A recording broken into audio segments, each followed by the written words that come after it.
Bigger, better, bolder. The cold, hard truth is taking talk to the next level.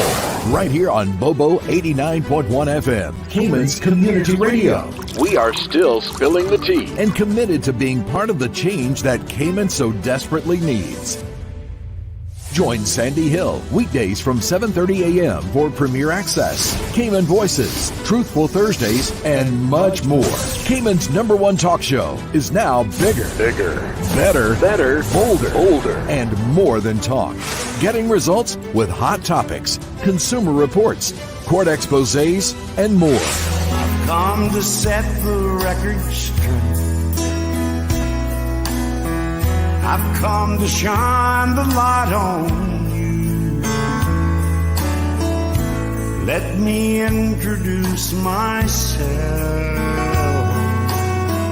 I am the cold, hard truth.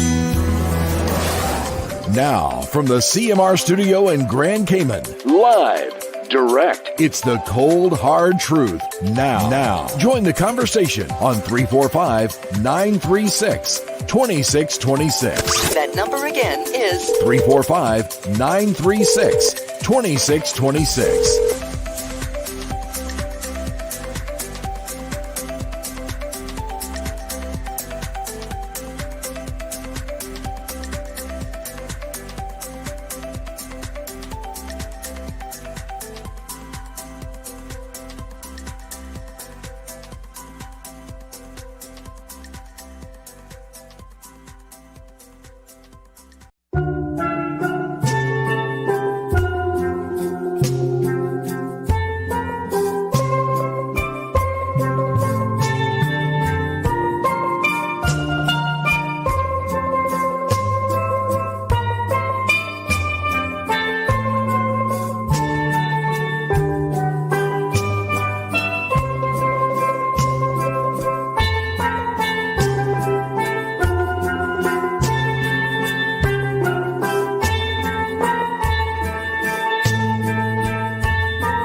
Good morning, folks. We are live and direct today.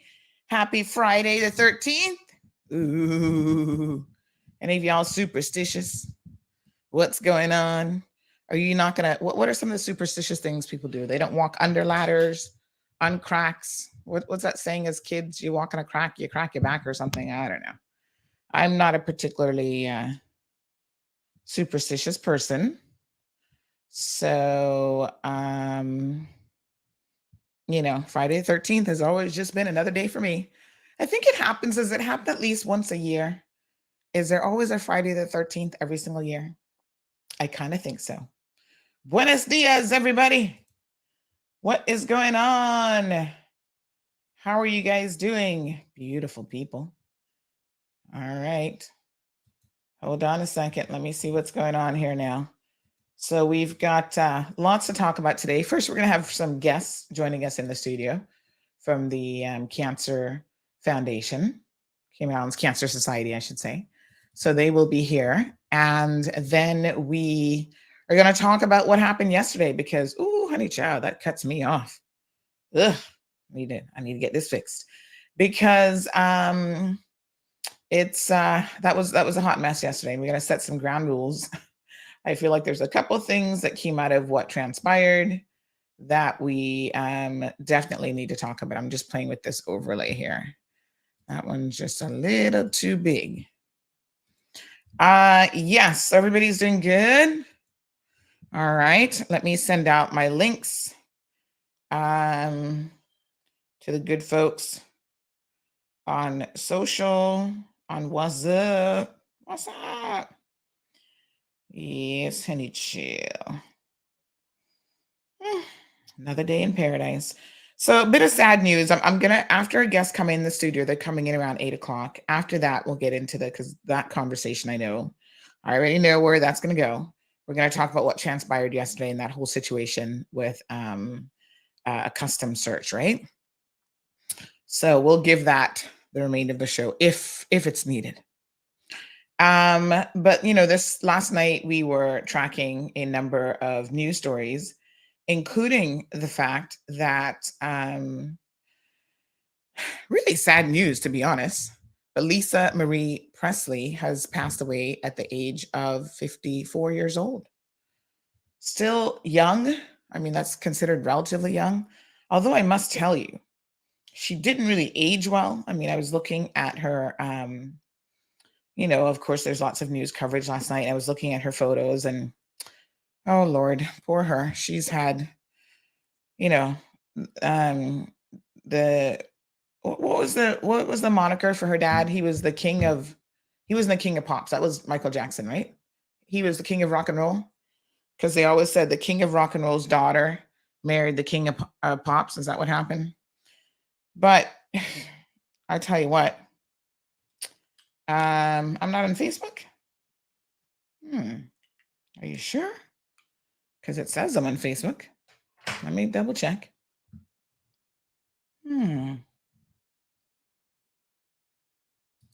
Did that just drop out on Facebook again? Oh, hold on a second. Hold on. This is so strange. I do not know what's going on with Facebook these days.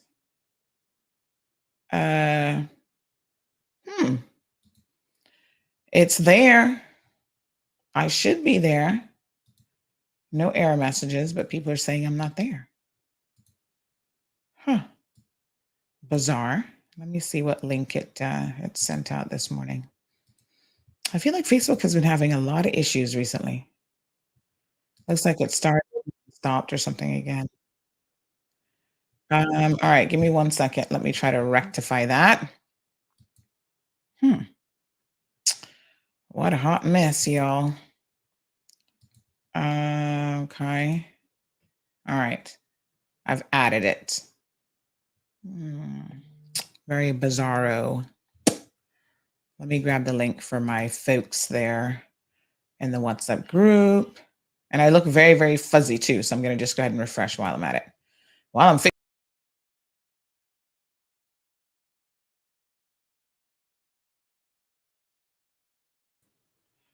let's see how that looks. Yeah, is that any better? Let me see. Yeah, a bit better. And let me just grab this. I don't know what's shaking with Facebook these days, but Um, there we go.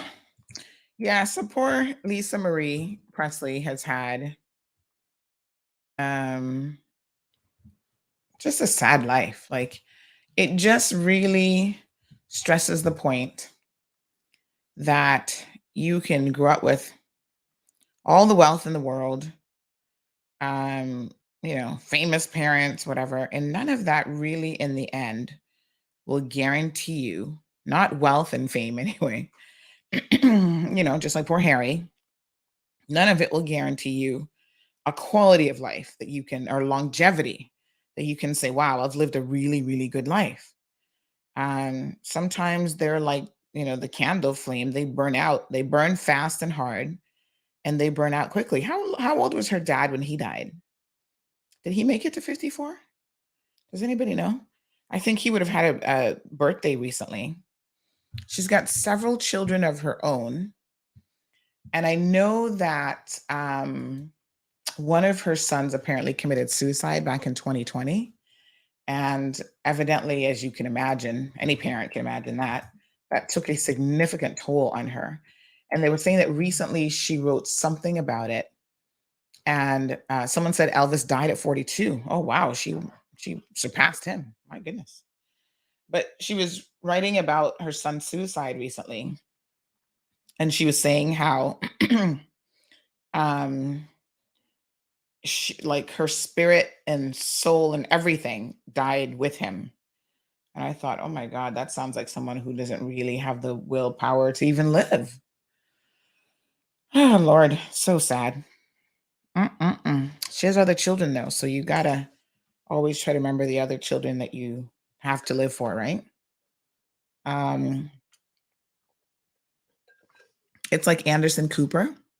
You guys know that he had a brother that committed suicide, and he was talking. I saw an interview with him once where he was talking about how that event changed his life. And his mother said she found the strength to carry on because she still had Anderson.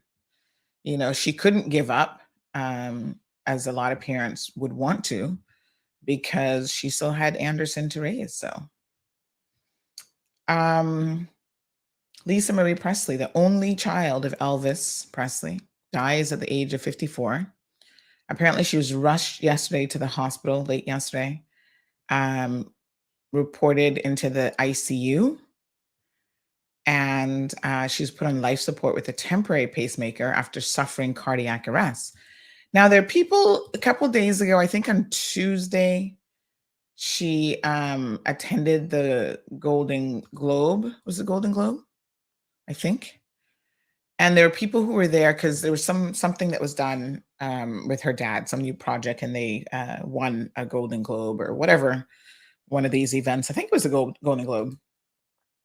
But the directors and everybody involved in the project, they won some award. So she was at the award ceremony, and people were saying last night,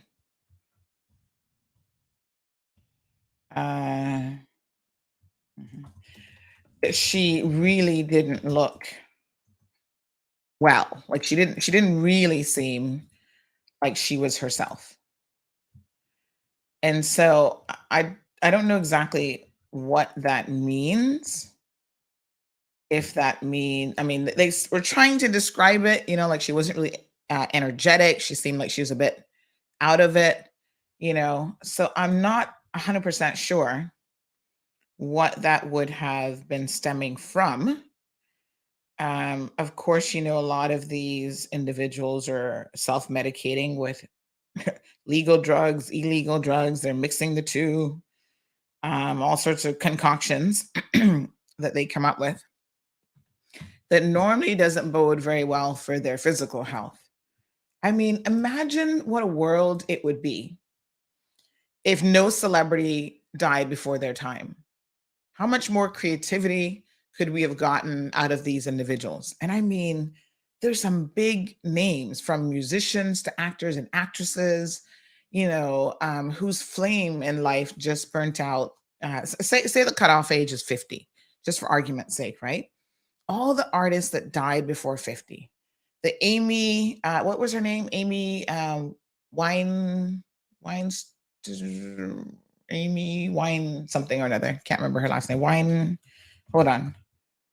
Winehouse. Yes. Oh my gosh, there's such a long list. I can't even think of all. Elvis. How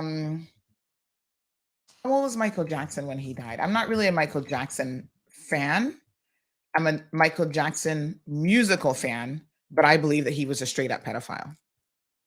So I struggle with my feelings towards him, knowing that all the people around him and the general public have given this man a pass for what we know he was doing to little boys. No 35-year-old man wants a 9, 10-year-old sleeping in his bed with him for any legitimate reason. And I believe that his father was an abuser as well. One of his sisters talked about being sexually molested by their father and knowing that her older sister was sexually molested. Sorry. She said that she never knew for sure if Janet was, because Janet has never talked about it. And she has, in fact, denied it publicly, that she was a victim. But I don't even believe Janet. He was abusive towards his boys. Joe Jackson had a bunch of kids. And even as adults, he would punch them and beat them up and stuff like that. He was a very disturbed man. But, the entire world kind of overlooked it because of who he was. So you get a pass sometimes for a minute. If that happened in this day and age, I think the response would have been different.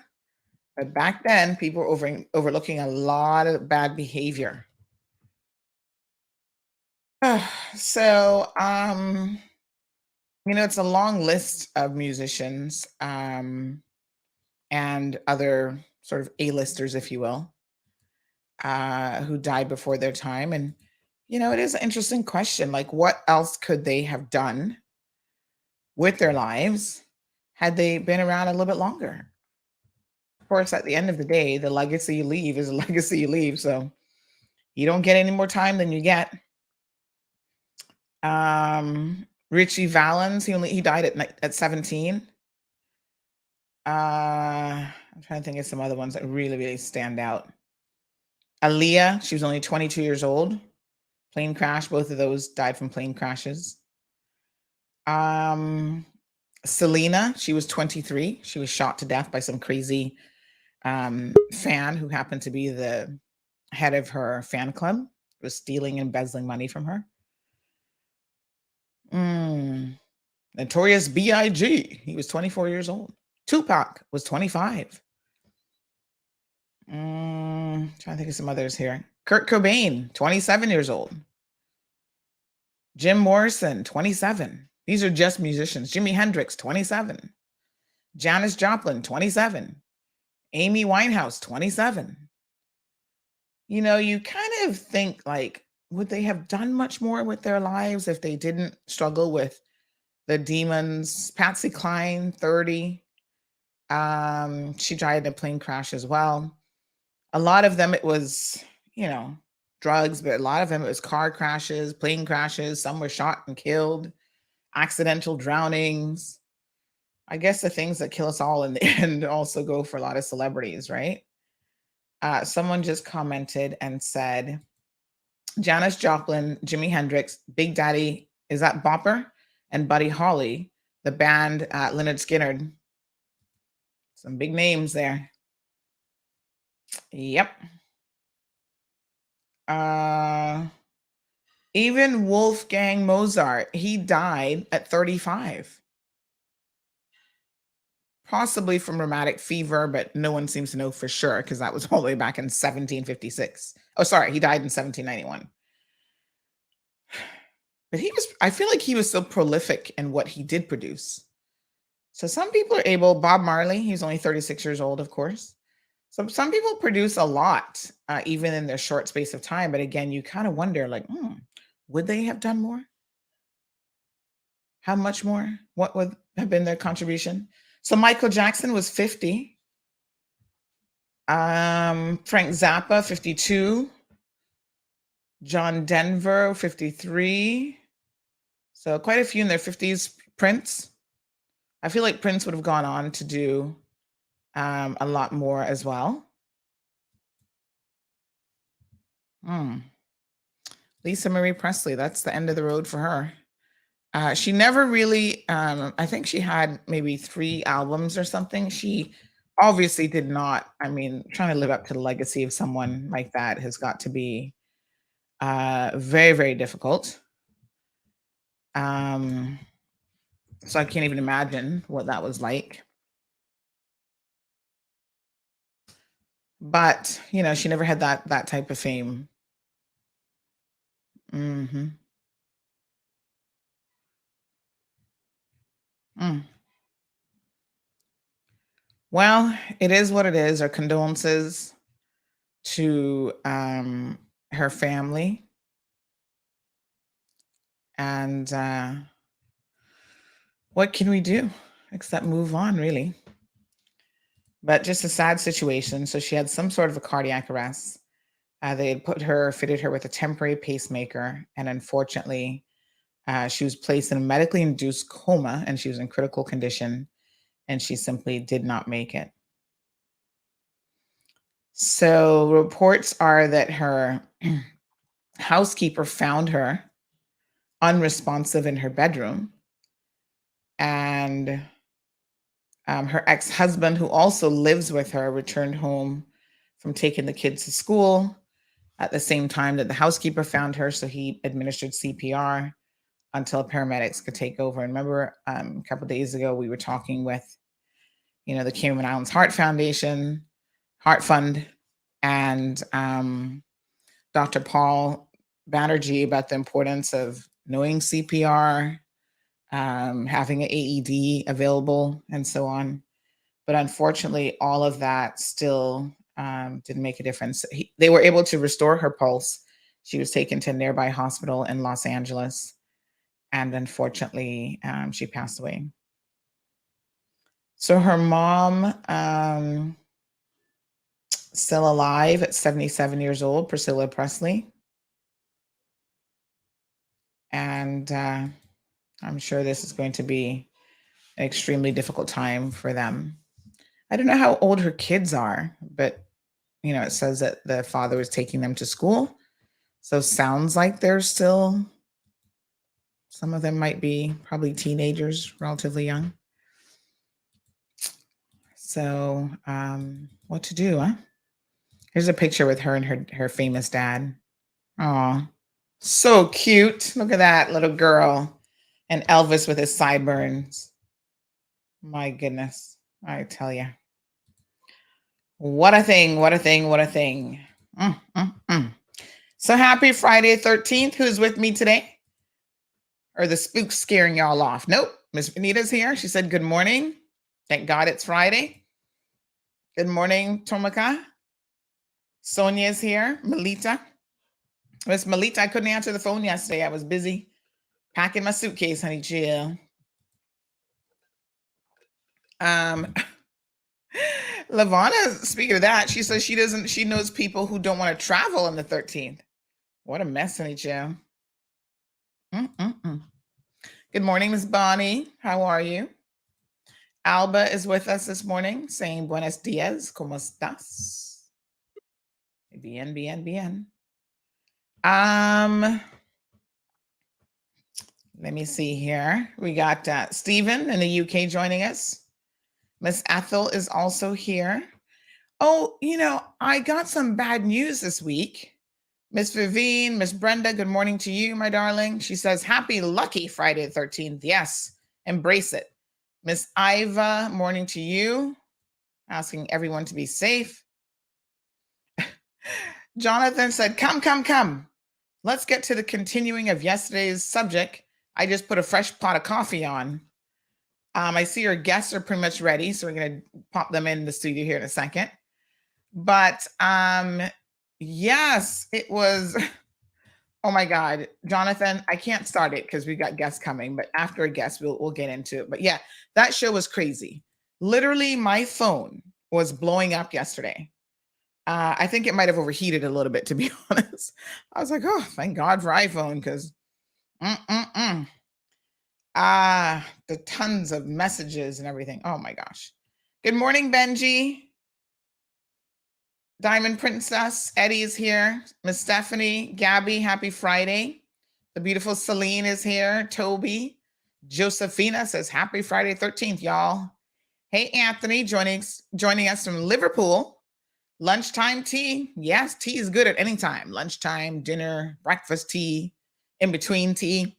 And as you guys know, we bring it to you. We spill you a lot of tea on this program. But listen, I got a bit of sad news. You guys know Larry. Remind me of his wife's name because she's always here in the program. Larry used to listen to us all the time on this show. He was living, I think, in New York. And then it looks like he moved back and he was here working at Foster's. Well, he was a fan to the show. And I know that, he'd come back and he was busy. So I never really thought much about the fact that I hadn't seen him in a minute. And then I do remember that his wife, is it Miss Ethel?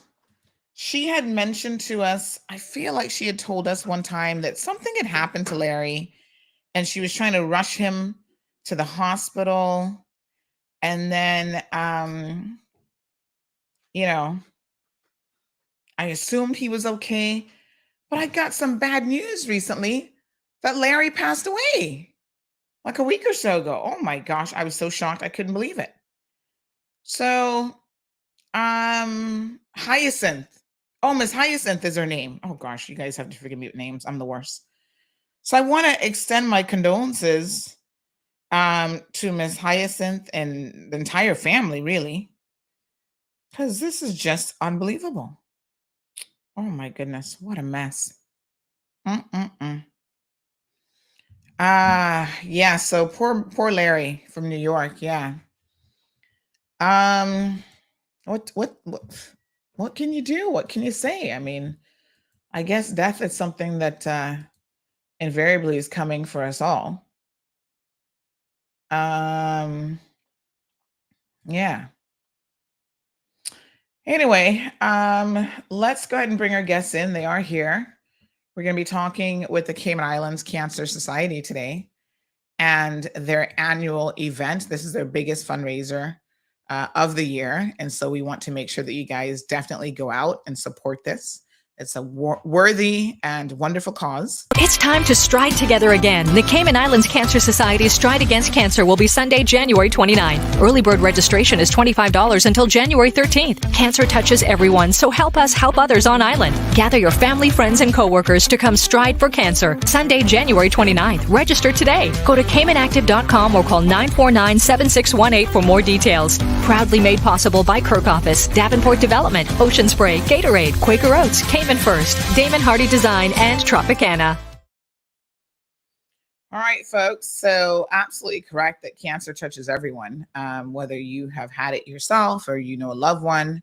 It's one of those things that we have to deal with. So we have Miss Charlene Blanchard, who is joining us. She is the operations manager. Let me just make sure I got that right. Good morning, my dear. How are you? Good morning, Sandra. Yes. Thank you for having us. Yes, absolutely. And we have Dave O'Driscoll. I hope that's the correct pronunciation. Yes, you nailed it. Good morning, Dave. And Dave is one of the board members at CICS. That's the Cayman Islands Cancer Society. So you've got your big fundraising event that's coming up here shortly. But before we even get to that, let's talk a little bit about what CICS is and what it is that you guys do. Okay, so the Cayman Islands Cancer Society, has been around since 1995. It is a non-for-profit charitable organization, and we're not government funded. Mm-hmm. We rely solely on contributions from the general public and corporations that will sponsor us or partner with us. Mm-hmm. What we do is we provide assistance to the general public in Cayman. we know that everyone is affected by cancer in some way or another. And so we try to step in and be there. And so what we do is provide financial assistance and to these patients with their, because a lot of times patients don't have enough insurance.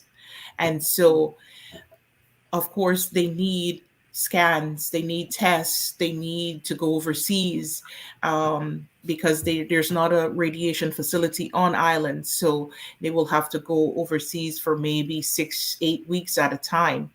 So we try to step in and help with those expenses like accommodations, flights, and of course paying for. We also help with paying for things locally like rent and food vouchers and different stuff like that. Also, we try to provide education and prevention programs, and we try to raise awareness of cancer and educate the general public on the risk and how to prevent this disease. We also provide charity vouchers for pap smears for the ladies, PSA tests for the men. We also have mouth vouchers, mouth cancer screening vouchers, and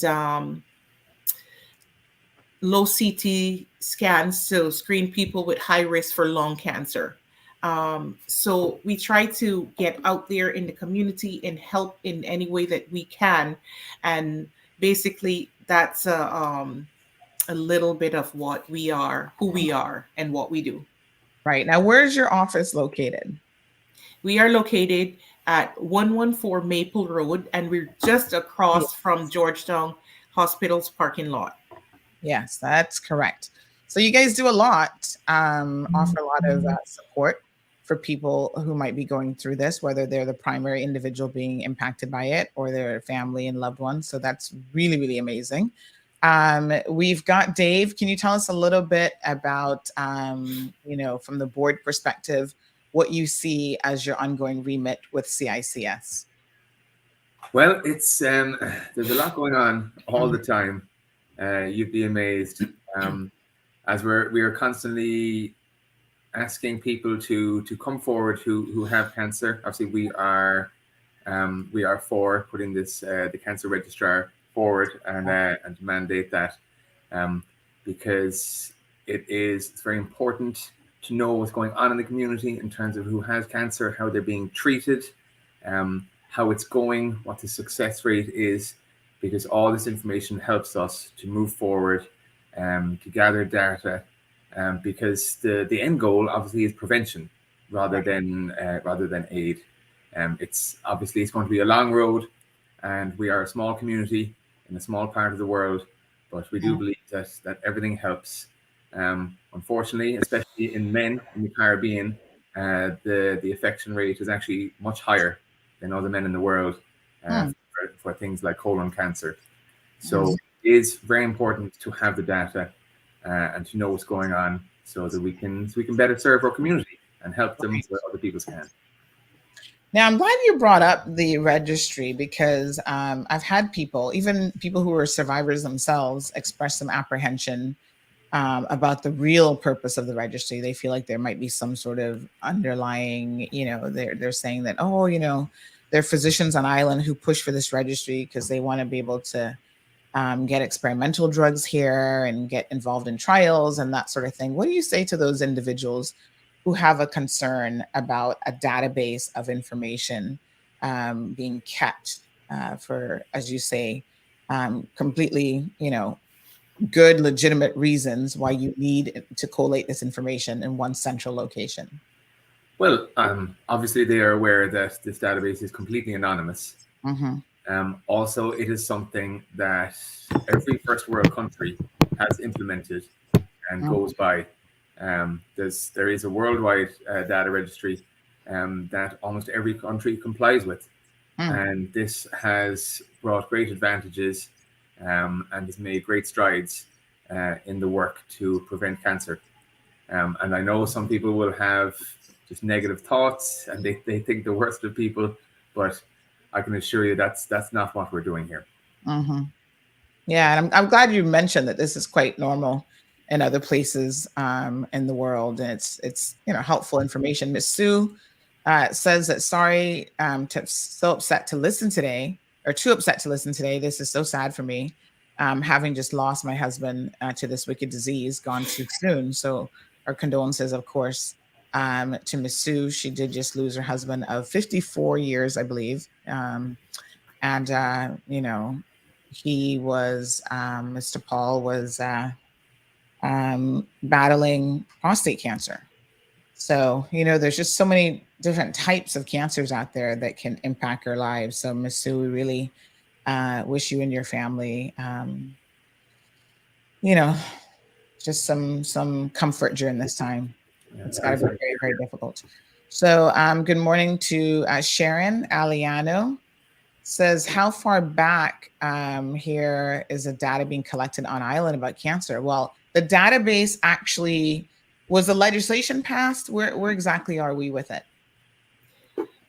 No. Go ahead, Dave. No, not yet. It was very close a couple of years ago, but we did have some pushback. But we're making another effort now, and you're hopeful. Oh, I think he had to. Let me just pull him out for a quick second there. I think he had to jump off. But Charlene, so legislatively, it hasn't even passed that hurdle as yet. It has not. However, we have a cancer registrar. We do not collect the data in office. Mm-hmm. There's a registrar, and her office is located at HSA. And we just want everyone to know that whatever information is collected is confidential. Yeah. If someone comes into our office and they want to register, we reach out to the registrar. She comes in, we step out of the office, and she speaks to them by herself. So all information that is collected is confidential. So there's no worry that the information will be used by us or by her, because everything stays. And it's basically trying to get statistics.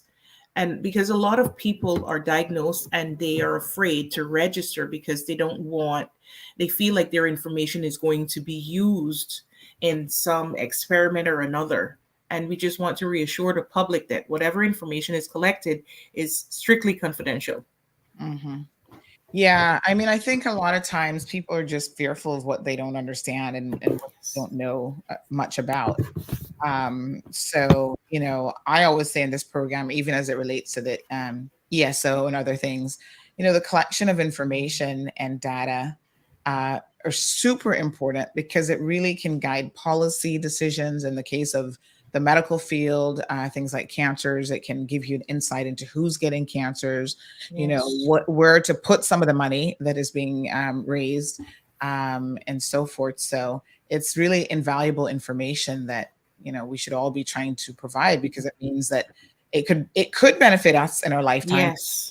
But, it's about making the road easier and better for those coming before us. Yes, it is. And one of the things I saw a question popped up about, I think it was the most common cancers for women, it's breast cancer. And for men, it's prostate and colon cancer. Those are the most common ones that we see on a day-to-day basis. So Ethel says, God bless CICS. Lost my elder brother, Darnie Fellner, to stage 4 cancer. Thank you, Ms. Ethel, for sharing that. And, the more that we normalize this as well, just having the conversation, people saying, hey, I'm a cancer survivor. I lost a sibling. I lost a spouse. I lost a brother, whatever it is. It's less of a big deal in the sense that it's nothing to hide. There's no reason to be afraid of it. We can have conversations around the experience of having cancer, or treatments, and just the journey, really, because it is something that a lot of people have unfortunately had the opportunity to endure. So Jonathan says, rest in peace to the ones that we loved. We will always miss them. Good morning to Olivia. So, the Cancer Society, as they've said, do quite a bit. And the largest fundraiser that they have is definitely their annual Cancer Stride. Now, is this the first time you're having it since COVID? Or did you have it last year? We had it in 2020. Okay.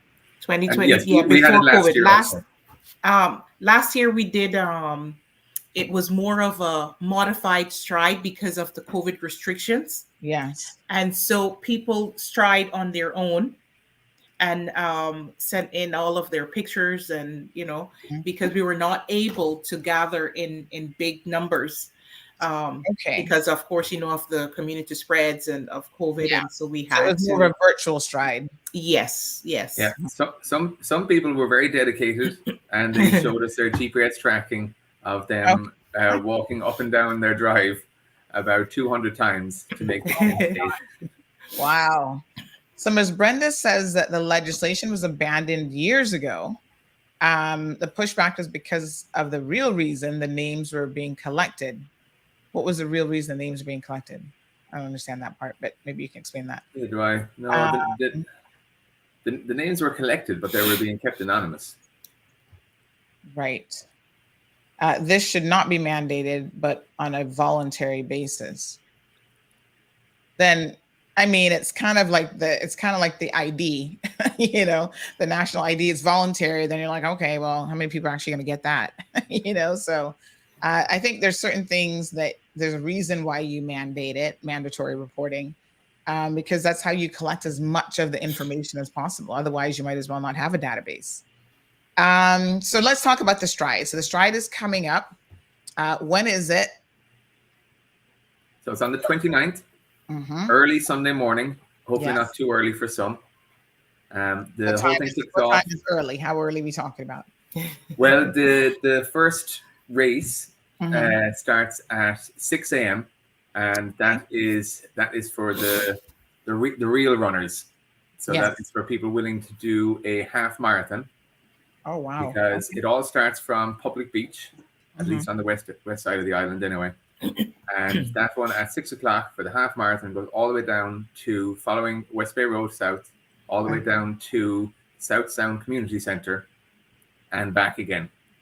And then the most popular one, the more doable one, is the 10K, which you can walk or run, because we encourage people to bring their families and their dogs and their friends. And that is going south again on the West Bay Road, all the way down to the wharf, almost into Georgetown, and then back up again. Okay. And also, if 10K is too much for some, that's no problem, because obviously it's a there and back course. Yeah. So if you're feeling tired, or you're old but you still want to make the effort, then you can turn around wherever suits, and because we all finish in the same place. So don't be put off by it being a 10K. Whereas before you were able to do a 5K. It's fine. You can shorten it to whatever distance you're comfortable with. Okay. Also, there's a mini stride in Northside on the same morning at 7 o'clock. If anyone is in that area and would like to participate also, it's 3.25 miles.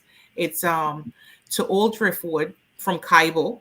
And then turn around and go back. So there's also breakfast and raffles going on. If they want to participate, we encourage them, if they're on that side of the island, join the mini stride in Northside. Yeah. And that's a lovely walk anyway. Yeah, that's like just relaxing in the mornings. So let's talk a little bit about how people can get registered. So there are people who are listening to the program this morning. They go, I don't have any plans for 6 o'clock in the morning on the 29th. So let's do it. Let me get ready.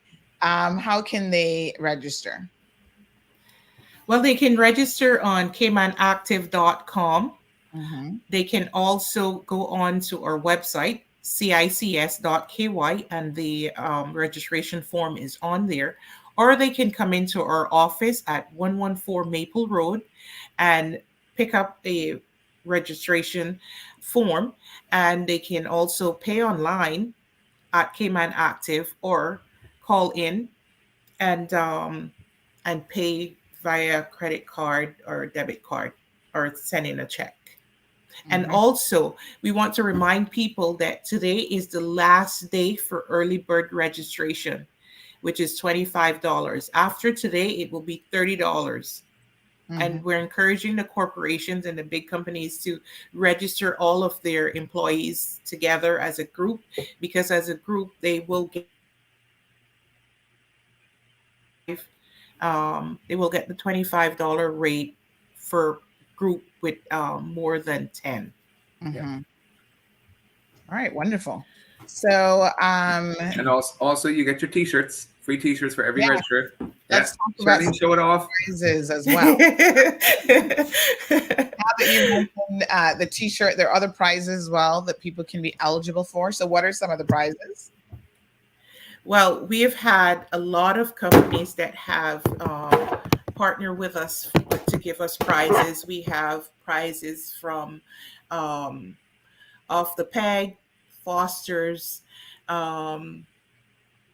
Le Visage. I can't remember all of them right now because there are so many. There are a lot of prizes, a lot of spot prizes. So we encourage people come out and stay. We will always have. We will also have prize for the first. What is it, Dave? First finisher. First finisher. Yeah. Yes. Male and female in the half marathon, and then male and female in the 10K. Wonderful. All right. So lots of prizes. They want a good turnout, a good number of people to come out and participate. Go ahead and go to Cayman Active or their website directly to get registered. Anything else that you've got coming up shortly after this that you'd perhaps like to take this opportunity to I'd just like to reiterate that this stride, it's one of the biggest processions for fundraising of the calendar year, and I think it's at a great time of the year as well. Many people haven't caught up yet with their friends and family after the madness of Christmas and New Year's. So everyone's back to work, everyone's back to normal life, or as normal as they can get it. So this is a great kind of community get together where people can walk at their own pace together in groups, friends and family, and catch up, rub shoulders and have chats. And that's especially when we deal with what I specialize in is Movember. It's all about chatting to your brothers and sisters. Talking about things that you might not talk about, talking about your health, giving advice, giving suggestions, anything that you've learned, because the more we talk about it and the more we get it out there, the less of a stigma it is. And cancer is all about early detection. A lot of people on this island and around the world, they might be a bit too proud to get their PSA tests or their pap smears tests done at an early enough age where you can catch it early and it cannot have a detrimental effect on your health. So get out there, chat to your friends, chat to your family, and enjoy a beautiful morning walk, Sunday 29th. All right, wonderful. And I've got Richie who said he just went online and got registered. So he is good to go. That's great.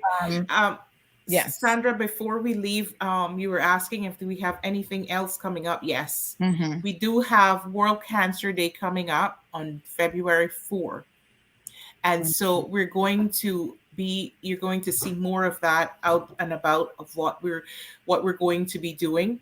And we ask people, come out, partner with us, and help us with this worthy cause, because all funds received stay here in the community to help the local people of the Cayman Islands. And that's important, because I've heard of other sort of fundraising events, and one of the criticisms is, lots of people got to participate, but then the funding is sent overseas to research centers and it benefits other people. It doesn't exactly stay in the local community. So I'm really glad that you mentioned that, Shirley, and that, you make sure that you keep it here where there is a continued need to provide services to people as well. Yes. Yeah, fantastic. All right, folks, get up, and go register. In fact, you don't even have to get up. You can just sit at your computer, get registered this morning. As long as you get up on the day. Yeah, get up on the day of.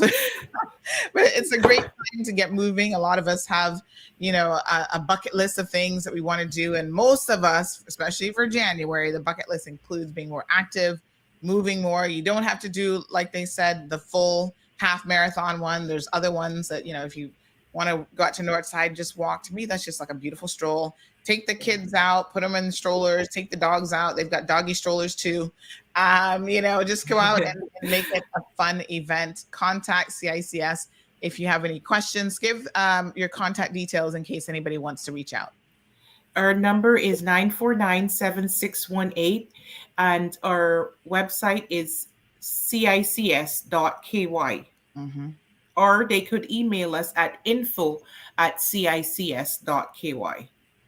All right, wonderful. They're a nonprofit organization, and we would like to thank Health City Cayman Islands for sponsoring this segment for them to be able to come on today and tell us a little bit about, what it is that they do in this particular event. So congrats to CICS. You guys sound like you're doing a lot, and thank you for your hard work for the entire Cayman Islands community. Really appreciate it. Thank you. Thank you for having us. All righty, guys. Have a good one. All right, folks. So get registered. That's the best advice that I can give you. And of course, I know y'all are sitting here waiting for the next segment, but let's take in a few commercials before we get there. It's time to stride together again. The Cayman Islands Cancer Society's Stride Against Cancer will be Sunday, January 29. Early bird registration is $25 until January 13th. Cancer touches everyone, so help us help others on island. Gather your family, friends, and coworkers to come stride for cancer. Sunday, January 29th. Register today. Go to caymanactive.com or call 949-7618 for more details. Proudly made possible by Kirk Office, Davenport Development, Ocean Spray, Gatorade, Quaker Oats, Cayman First, Damon Hardy Design, and Tropicana.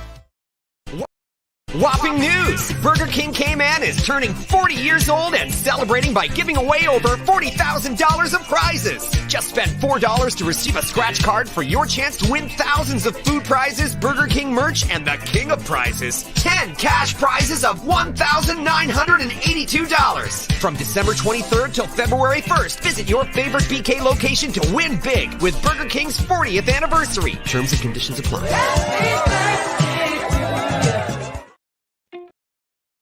Recover Personal Injury Attorneys, helping injured people get what they deserve.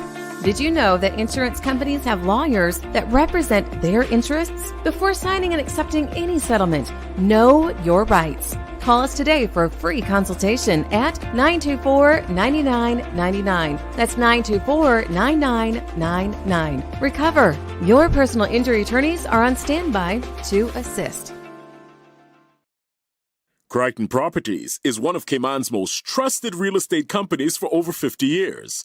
We offer a diverse selection of property listings and help our clients navigate the world of buying or selling their properties with confidence. Crichton is a name you can trust with our excellent customer service and family-friendly touch. Contact us today to list your home, land, or condo for sale by calling 949-5250 or email info@crichtonproperties.com. Crichton Properties, a trusted Cereba member. All right, folks, welcome back. Let's get it. Happy Friday, everybody. Wow, what a hot tamale of a show we had yesterday, y'all. Woo-wee. Sometimes on this program, things come out of left field, and they really do surprise even me. It was not a planned discussion. We didn't know that Anna was going to be calling on the show. In fact, she was just calling me. It doesn't seem that she knew that I even do a show. She was just calling me because I'd spoken to her the day before. And I want to fill in some of the blanks of this story because a lot of people were messaging me. Some of y'all got conspiracy theories about Anna. And, I want to clear up some of it, of course, and set the record straight as best we can. Now, like I said, it was Lord, the tea was on. It's like you guys took some really hot tea and then added a Scotch bonnet and some pepper sauce to it at the same time. She's feisty. without a doubt. Does that mean that she doesn't have a point? Does that mean that what she's saying didn't happen? No. The feistiness, I know it rubbed some of y'all wrong because she was holding her ground and she was, telling you how she feels. Now, here's the thing about it. I want to talk about the emotions of Anna and how any of us would feel in this type of a situation. First of all, I have never been strip searched. I've never gone through any of that. I cannot speak from a firsthand experience. But what I can say is that none of us truly knows what we would do if that happened to us. And I do take the point. Now, big shout out to the lady who called in yesterday to say that basically she went through the same thing, except she was kind of guilty, honey child. I appreciate her honesty. I love people who can just listen. I made a mistake. I had 3 kilos of cocaine strapped to my body. Yes, I went through the United States of America. That's what they do to you. It is what it is. They wouldn't have caught us with drugs if they didn't do that. So I've never had it happen to me. So I can't speak firsthand about what it must feel like, especially when you haven't done anything wrong. I think it's different. As the lady said, well, the good thing they did it to us because they caught us trying to import drugs into the United States of America from Honduras, Caymanians. I kind of forgot about this case when she was talking yesterday. I'm like, which one was this? But the funny thing is, I spoke to her after the show, and I recall when this happened because one of the ladies, this was so shocking, first of all, because Caymanians don't have a reputation for doing this sort of thing. And that's why maybe we're now becoming fools to be used as a drug mule. And, you're easy prey because y'all don't know what's out in these real streets. And me, myself, I have to admit to being naive in a particular way, right? But I'm not naive enough for nobody to strap nothing to my body, honey child. That ain't happening. So one of the Caymanian women I knew because she was a law school graduate. And I can't remember if at the time she was working at Maples, but at some point she worked at Maples with me, and she'd not too long had a baby, and the baby was with them. So at the time that it happened, it was like, oh my God, all these rumors. Oh, they'd put packets of cocaine in the baby's diaper. She confirmed yesterday that there was nothing on the baby. But you know how Caymanians are, child. We all up in the mix and the rumor mill and whatever. And back in those days, y'all never had them all road, so we couldn't set it straight, honey chill. So we were just indulging like, oh my God, how did this happen? And you know what? You don't understand how someone gets in a situation like this. So I appreciated her calling in and at least giving that amount of perspective to say, listen, this happened to me. I had drugs. Good thing that they did a search. They made me cough. She even went as far as saying that she was on her menstrual cycle. Now, let me say this. I take particular insult to anybody asking me to take my clothes off if I'm not in a voluntary position. You know what I'm saying? Honey child, if you're not my man, I'm not taking off my clothes for you. We gonna have some words. If you're not my physician, even then, I'm a little bit demure. So, you're gonna have to turn around, doctor.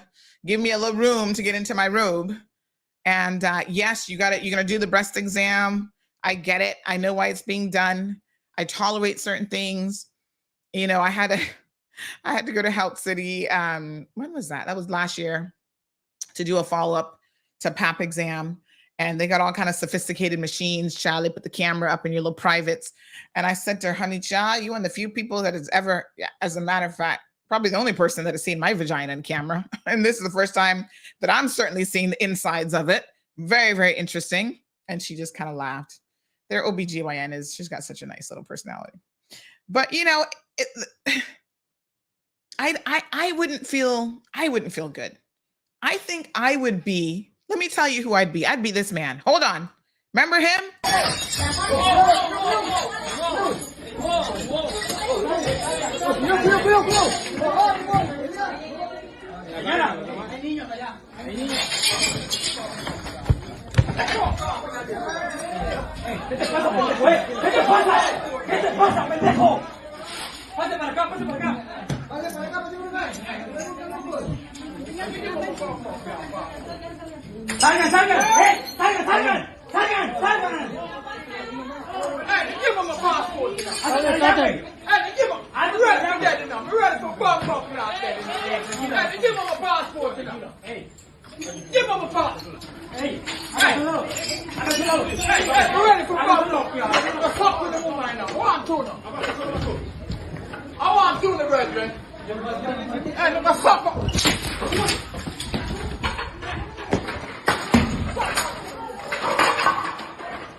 What a heat. My love, that might be me. Yeah, you're not giving me my passport and you don't have a legitimate reason you're holding it. Child, I can tell you about your mommy, your papa, and everybody in between, and give me my passport. And the man say, what the bumba clock? You give me my passport. And he break up the glass. And I probably wouldn't have gone that far, I don't think. But, you know, if you were asking me to strip, honey child, we might have a problem. That man,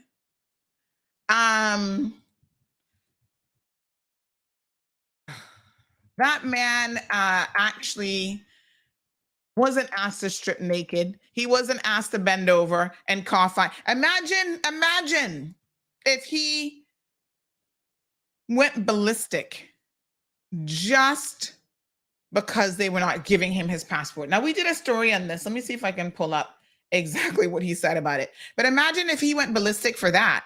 Yeah? What he would have done if they had asked him to strip naked. Child, please. No, sir. I don't think that it would have went down well.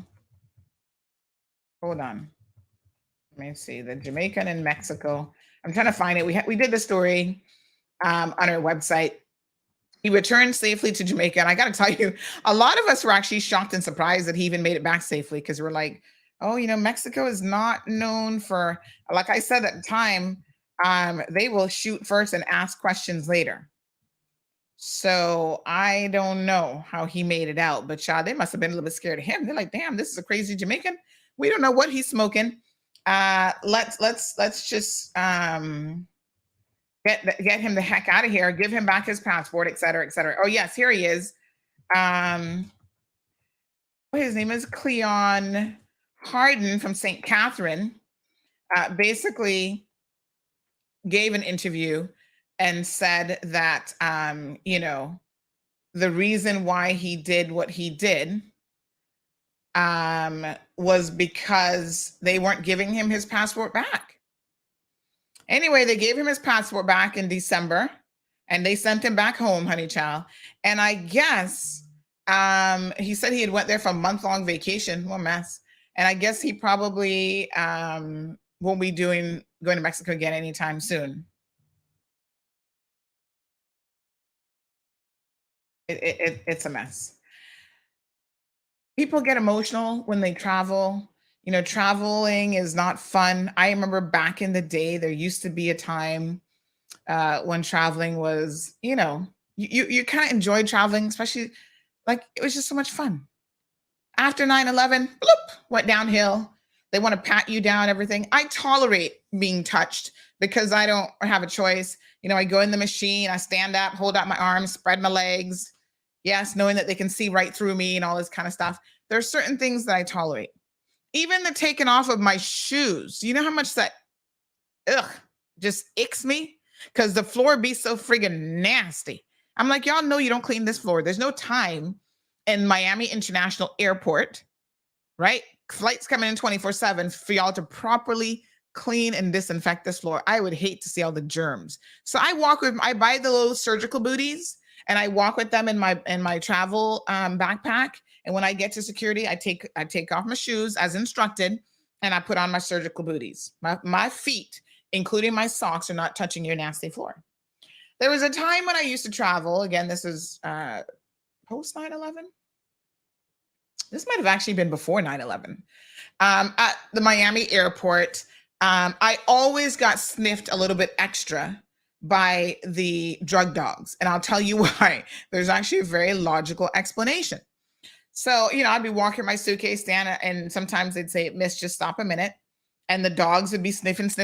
They circle around. And I would tell the officers, there's a logical explanation for this. I have dogs. So your dog isn't sniffing cocaine. I mean, he's not going to sit down and get in a position to tell you, "Oh, there's cocaine on her luggage." Certainly not for me. He's sniffing because I have dogs, and dogs can sniff and smell each other. And they're like, "Oh, okay." A very logical explanation.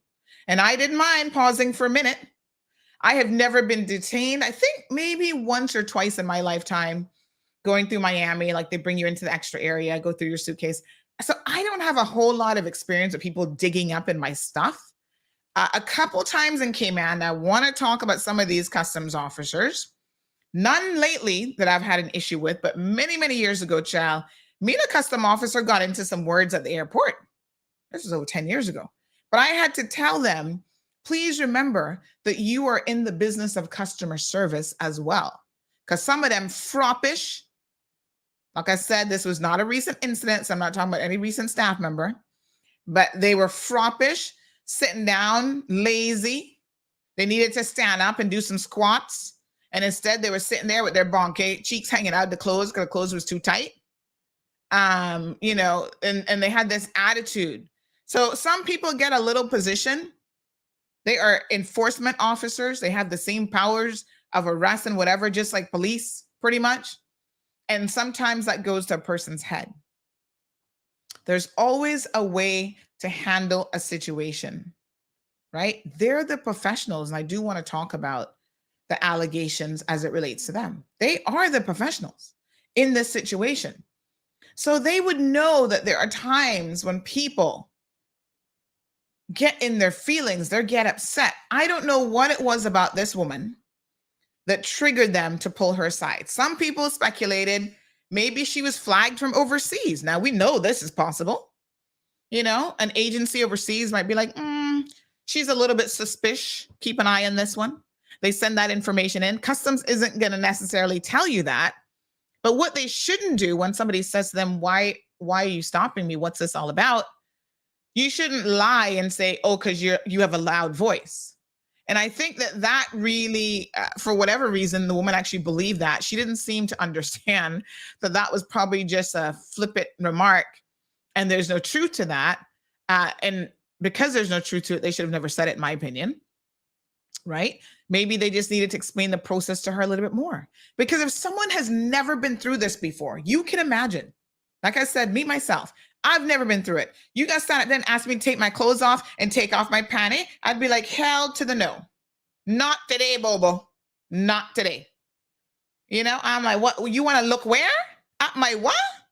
No. Child, honey, child, we got problem. I'd be like, listen, we're not doing this here at the airport with your germs in the air, probably getting inside of my vajayjay. Oh, no. What? I would be insulted. But listen to what the woman said. And by the way, she's going to call back on because she was really upset. Y'all need to give her the benefit of the doubt. You're like, oh, she was going on ignorant, this, that. That's because she is upset. I can understand where she's coming from. And even yesterday, I could understand where she's saying she feels like this was an assault. And then you have other people calling in, telling her, no, it wasn't, as though they were there. They were not there. And with all due respect, because I know exactly who the former customs officer was that called in. I know he was just trying to explain how the process works. There were times when it sounded as though he was there, and he wasn't there. None of us were there. So we have to take her story. We haven't heard any other side. Hopefully they'll pull CCTV footage. Airport should have the best cameras in the world. They should be capturing audio in that room. the whole 9 yards to verify if what she has said transpired. And people can be very delicate, my dear. Yes. Not everybody that be like, oh, I can just strip down and stand up at the airport and we good to go. And yes, I can bend over 5-6 times and keep coughing as you're looking at my vajayjay. Some people just gonna be like, listen, I'll do it the one time. Like, I don't know how far up your, you know what, you would have been stuffing drugs that you got to keep asking her to cough and cough and cough and cough. It does seem a little bit excessive. And so I have to wonder, what was really going on here. Then we got a glimpse of the woman, and I'm going to show you guys here what she looks like. And, I got to tell you the truth. When we posted her picture with the story, some of y'all were like, ooh, honey child. I'm not a lesbian, but if I was like, y'all just, y'all are too out of order. And so then it made other people wonder, was she actually being targeted for some other reason? Like, people were like, are these customs officers wanting to have a little freak show? Like, what is this all about? I'm going to show you her picture and then you can determine on your own whether or not that might have been a possibility. Nothing is impossible. I would hope that our customs officers are not that idle. I think that probably what happened is this may have started out as a legitimate search for some reason that we, don't know. But at some point it became a little bit more than that. And it was like, oh, well, she's giving us an attitude. We're going to make her keep bending over. Literally. Right? So here she is. Hot tamales. Yes. Some of you wanted to make all kind of commentary about, oh, well, she looks like she's into this and into that. Listen, be very, very careful when you're trying to judge people based on how they look. Is this a sexy photo? Yes. We don't know what the photo was taken for. Okay. She's not a bad looking woman, I guess. Somebody I heard made a comment. I haven't read the comments on social media, but someone was like, oh, well, why is she wearing spandex and heels? I'm like, what the, are y'all stupid? This is where the conversation is going. The woman is free to wear whatever the hell she wants. Okay. If she wants to wear Batty Rider shorts and heels, this is not her at the airport, but I mean, people are making comment about this. And those are not regular gym clothes. I mean, she's dressed it up a little bit with the heels and whatever. She can wear whatever she wants. Right? She's free to do so. It's our customs officers that was trying to get her not to wear anything. Trying to get her to strip naked. Not try, they did. So yes, if she wants to wear this outfit with heels and stand up in front of a thing and take a December photo, that is her business entirely. That has nothing to do with the price of rice in China, and it certainly has nothing to do with what happened at the airport. Now, is it possible that they saw her walking fast, because she admits like she's walking really, really fast, and they thought, oh, well, why is she in a hurry to get out of here? I'd be trying to get out the airport too in a hurry, but it never seems to work. So I don't even bother walking fast, child. I'd be like the neighborhood sleuth. I just sloth. I just take my time. I'm like, oh, this is gonna be a while in this line. Let me go to the bathroom. One of the first things I do normally when I get here is I run to the bathroom real quick, because the bladder kind of short. So when I run to the bathroom, is that making people suspicious? Like, oh my God, why is Sandy going to the bathroom? Is she trying to unload something? Is her stomach upset because I was like, there's so many things that you could think of that might seem on the one hand logical why somebody's suspicious. Oh, they're walking fast. That's because she's trying to hurry up and get out of here because she's got to go take a laxative now to push out all these drugs. I mean, I don't know what made them suspicious about the woman. In fact, let me say this about the that nothing to declare line. I haven't used the nothing to declare line. I almost want to say never, but it's been so long. I can't recall when the last time was that I used it. So the other day when I came back from Jamaica and I was going through it because I had nothing to declare, I basically bought 2 buns for Miss Stacy, and that was it. Nothing to declare. I had filled out the form and everything. 2 buns, 2 little things of allspice seasoning. I, for some reason, thought that you still filled out the customs declaration form and you still spoke to an officer. So I was standing up there going, okay, this is nothing to declare, but where's the agent? Like, where in the line do I go? And somebody saw that I was confused. They're like, what's going on? I said, well, I have nothing to declare, but who are I talking to? They said, no, you just go out. I said, what about the form? They said, you don't need a form when you have nothing to declare. And that was news to me. I'm like, really? As much as I travel, I don't know this because I'm always having something to declare, child. Yeah? So people, you're traveling. She hasn't been to Cayman, she said, in a really long time. Sometimes you're like confused about where to go in an airport. The airport has been redone. There's so many things why she could have looked suspicious or looked a particular way when there was nothing to it. She was just confused, or like, okay, my friend is here from Tampa. I'm only here for a couple of days. We're here to have a girls' trip.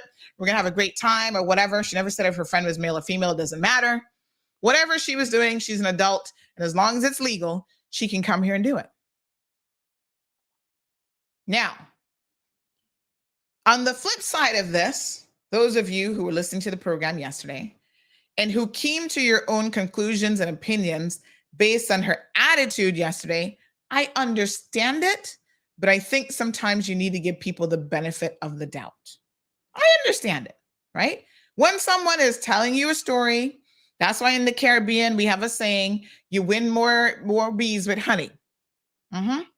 So you be sweet and demure, and this is what we expect of women, to be sweet and demure, and you mind your manners, you respect your elders. So when Miss Brenda was speaking and she kept speaking over Miss Brenda, a lot of us see that as rude and insulting. And then it made us wonder, was it a case that she was being like that to the customs officers as well? I don't know. She's from New York.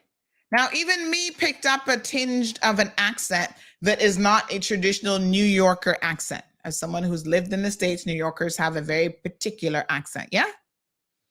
And so I thought to myself, she's from New York, but I don't feel like she is from New York. So I spoke to her on WhatsApp yesterday and I said, by the way, where are you from? Like, where were you born? And she said, and I told her, I said, it's so funny because I got it precisely. She said she's actually from Ukraine. I said Russia or Ukraine was my guess, right? It's a very faint European accent, but it was there and we all picked up on it. Now, some of y'all were talking about, you thought she sounded Spanish. I don't know where you get your linguistics ear from, but there was nothing about her that sounded Spanish at all. She's from Ukraine. She's lived in America since she was 8 years old.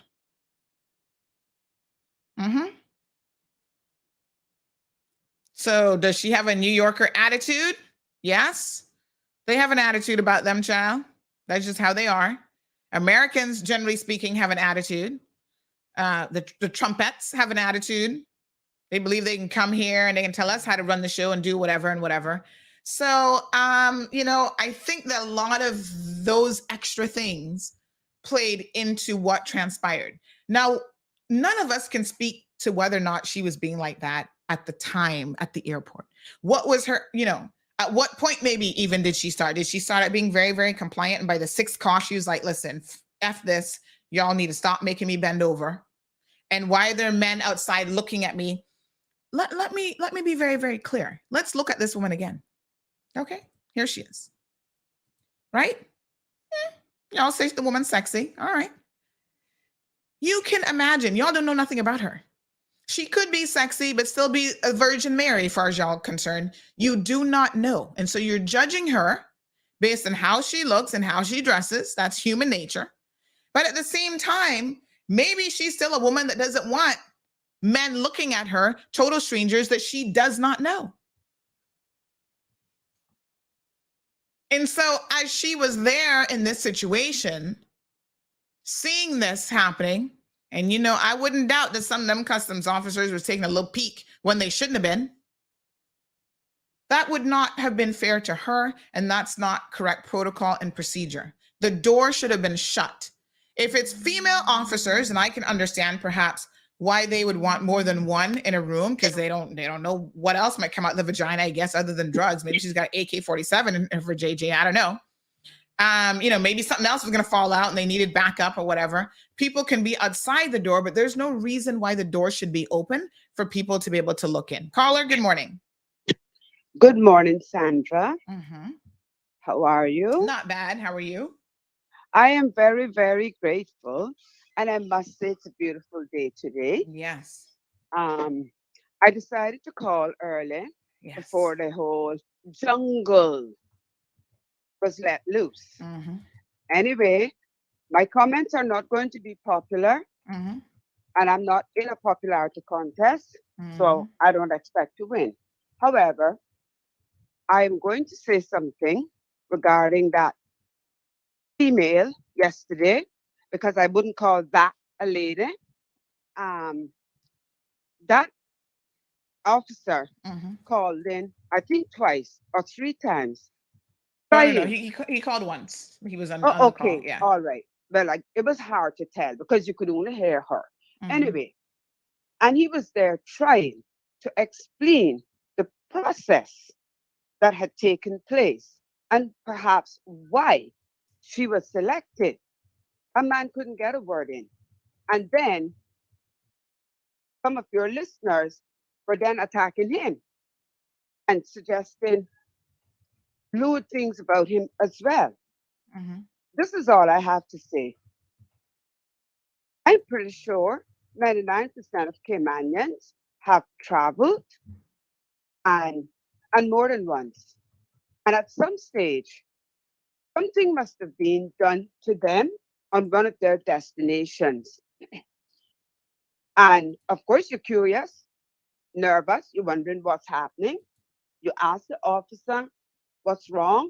They're not going to answer you. That's the first thing you need to understand.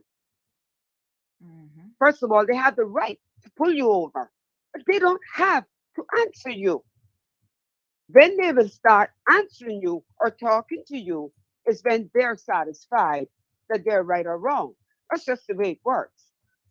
And behaving in a disgraceful, no-class manner, like she obviously did, and I'm saying that based on her behavior on your show yesterday. All she did was escalate a situation that perhaps could have been dealt with and stopped at a verbal interview. And I was not there. I wish I had been there, but I can tell you what is there. Cameras. They're there. Yes. And they're in that room.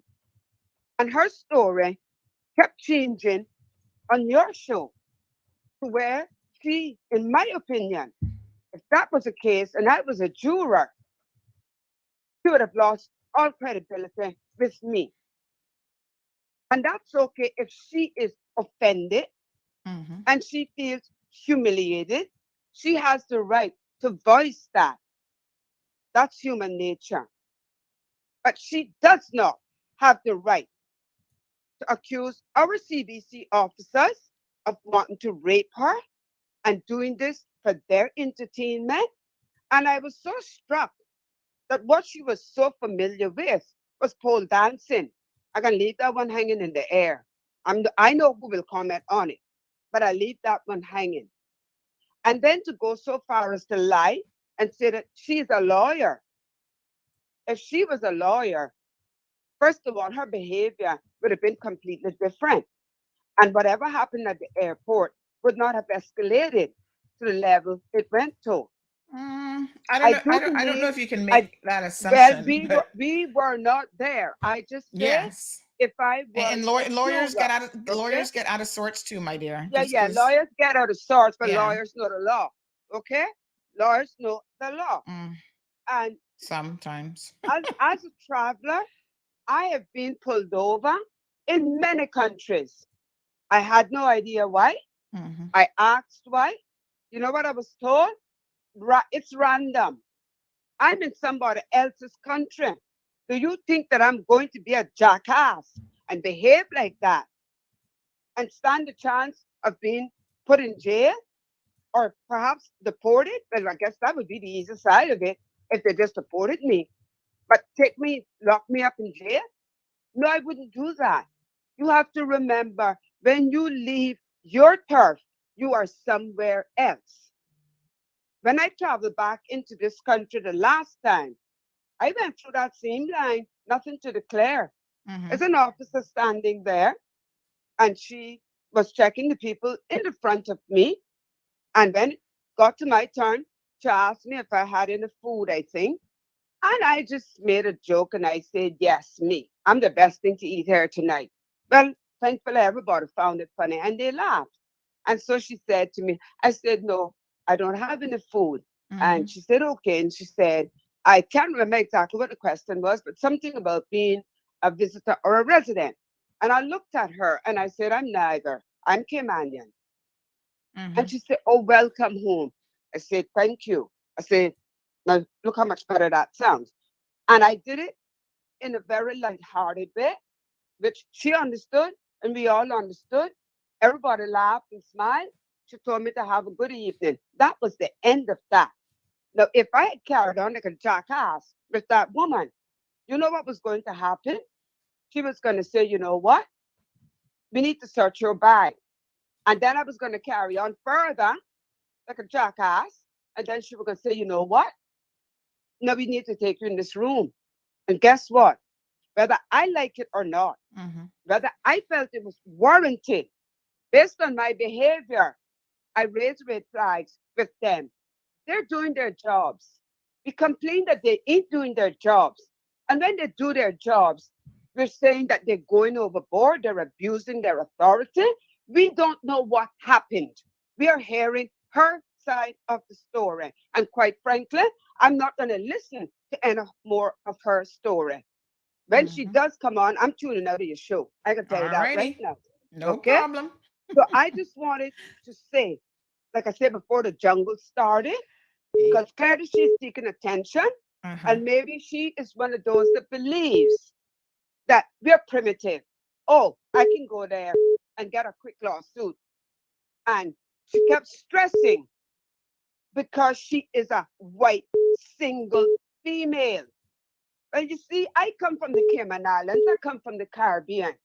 And when you keep stressing that, that brings on a whole new meaning to me. All right, leave me there. We don't need to know if you're white, black, brown, or indifferent.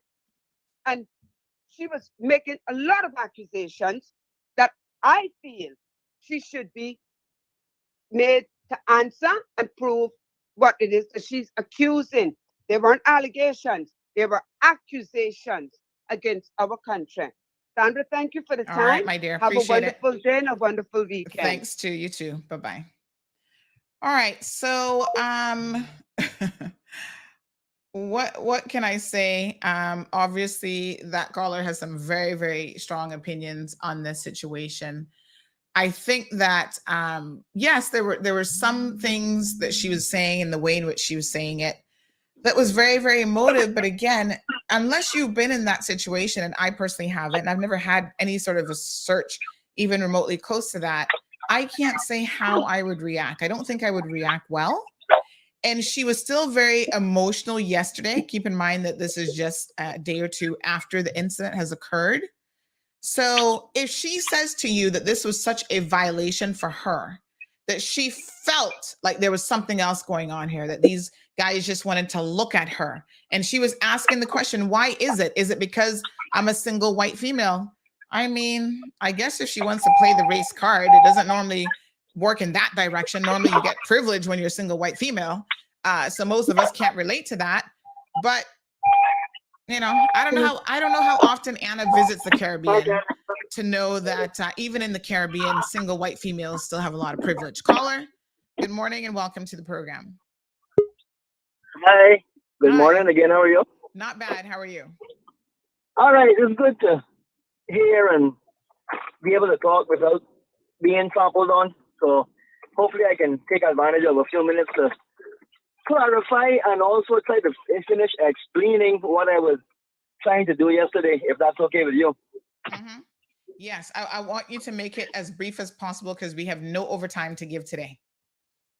Oh, okay. But you tell me when you want me to shut up then. Well, just say what you got to say and condense it. Yeah, okay. And Anna First is of all, actually, I'm not. Anna is on the. I'm gonna wait to pull her in because I don't want you guys to get into it this morning. But I do see her in the video stream as well. Okay, but first of all, I'm not here to justify or defend the actions of the CBC. I'm just here to clarify what I know as the policies and procedures and the reason things happen. But I will say that knowing the officers of CBC, that situation is being extremely exaggerated, and it didn't go exactly as it claims, because officers are trained to do their jobs, and to do their jobs, they have to do certain things. And like I tried to explain yesterday. Having said that, let me just caution you about swearing for your former, some of them probably weren't even there since you retired, but your former colleagues, because I know of specific situations. I'm thinking of one right now where lawyers trying to deal with it, where customs has confiscated jewelry and stuff that has now gone missing, and there are allegations that the customs officer has actually stole it. And the lawyer alleges, we still won't get to that story one day soon, that the whole thing has been a cover up from the top of customs all the way down, because the woman who did the search and now all this jewelry has gone missing has a sexual relationship allegedly with a senior manager in customs. And when the lawyer was telling me some of the preliminary stuff that has gone on, how stuff has gone missing, how, even the DPP and other people, they don't want to touch it. They don't want to prosecute. They don't want to investigate it. Lies upon cover up. Sometimes things are happening in these agencies and departments that would shock all of us, but continue. Absolutely. And I agree. That's why I said I'm not here to defend. I just want to clarify the policies and procedures and give you examples of what I know, because I was there and I did it myself, and explain how things happen in real life. We're in a world where terrorism is a threat, drug trafficking is ammunition, firearms, and all sorts of illegal substances is a serious threat worldwide. Every time we leave our country and we go to a foreign country, there should be a level of expectancy that, yes, we can be scrutinized further, whether that entails questioning, extensive questioning, interviewing, questions, physical search, or whatever. We must have that expectation that because we're leaving and going into a foreign jurisdiction, that different laws apply.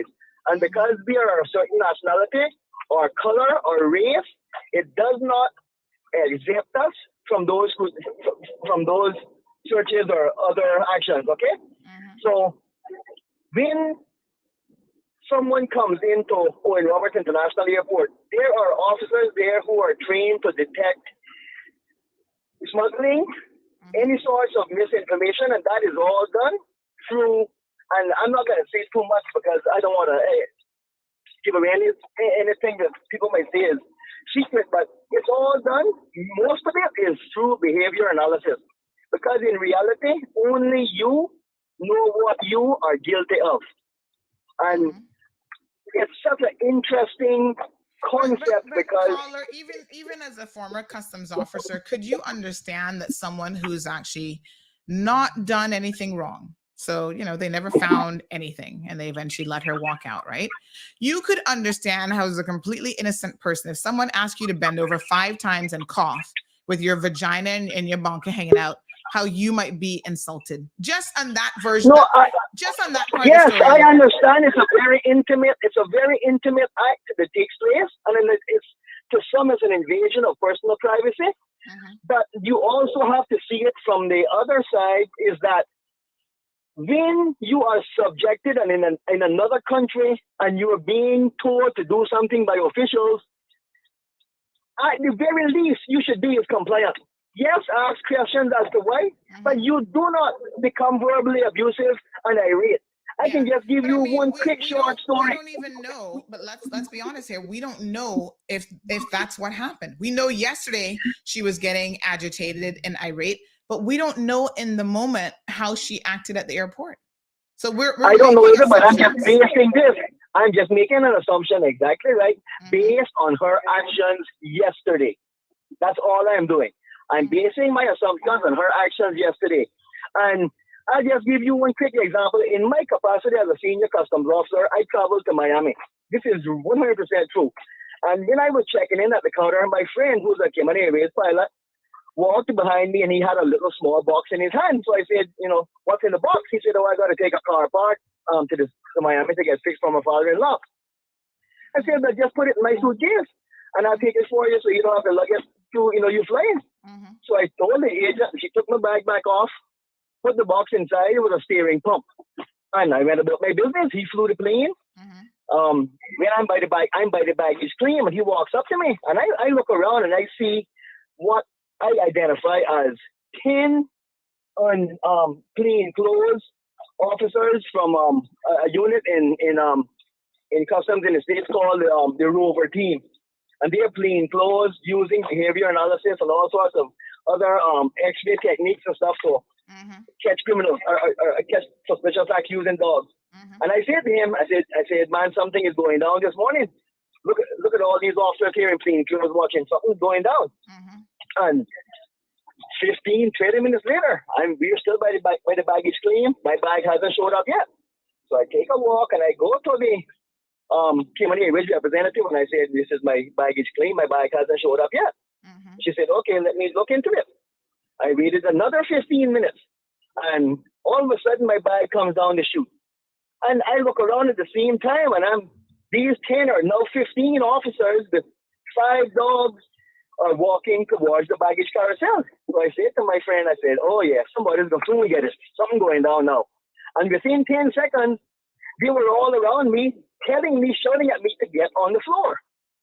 So I put my hands up in the air and lay on the floor, spread eagle on the floor, and they grabbed my suitcase and they got dogs sniffing me. Everyone's checking the suitcase. And they were asking me, you know, where are you coming from? I said, the Cayman Islands or Cayman Airways, like so-and-so. And they're sniffing and checking and asking all sorts of questions. And then one of the officers said, well, what's in the suitcase? I said, oh, it's my clothes, just a few articles of clothing and a car part for a friend of mine that he's taken to get repaired. And he said, what is it? And he told me to open the suitcase. And when I did, I could tell that the suitcase was torn apart and they had already looked in it and said, and searched it. And I said, it's a car part. And he said, so he's just taking it to get it fixed. I said, yes, sir. So he said, well, why isn't he carrying it? I said, well, he's the pilot, and I didn't want him to have the luggage box, take the box in the cockpit with him. Because, you know, so I just offered him to put it in my suitcase. He said, well, how well do you know this guy? I said, I've known him for 20 years. He said, okay. He said, so what's your occupation? What do you do for a living? Yeah, let's start to wrap up the story. So I said, customs. And he said, no, what do you do? I said, sir, I work for customs. And he backed off and he said, well, why didn't you tell us that from the beginning? I said, sir, at this time, my occupation meant nothing to this situation because your job, your objective was to find out what was in my suitcase. It was irrelevant what I did at that time. So that's the understanding that we must all have, that officers have to do their jobs. And when searches are done here, I guarantee you do have to admit, caller, as you said yesterday, a CBC officer, now retired of some 19 years, you understand that yes, officers have to do their job, but they should be doing it in a particular way. With yes, and I understand, but she also made several claims yesterday that she was the only white female on that flight yesterday. Now I guarantee you that she was not the only white female, and every search is documented. Every search is documented in a register, and females only search females. If the search is concluded, there might have been other officers present after the search is concluded and she's put back on her garment because there's questioning.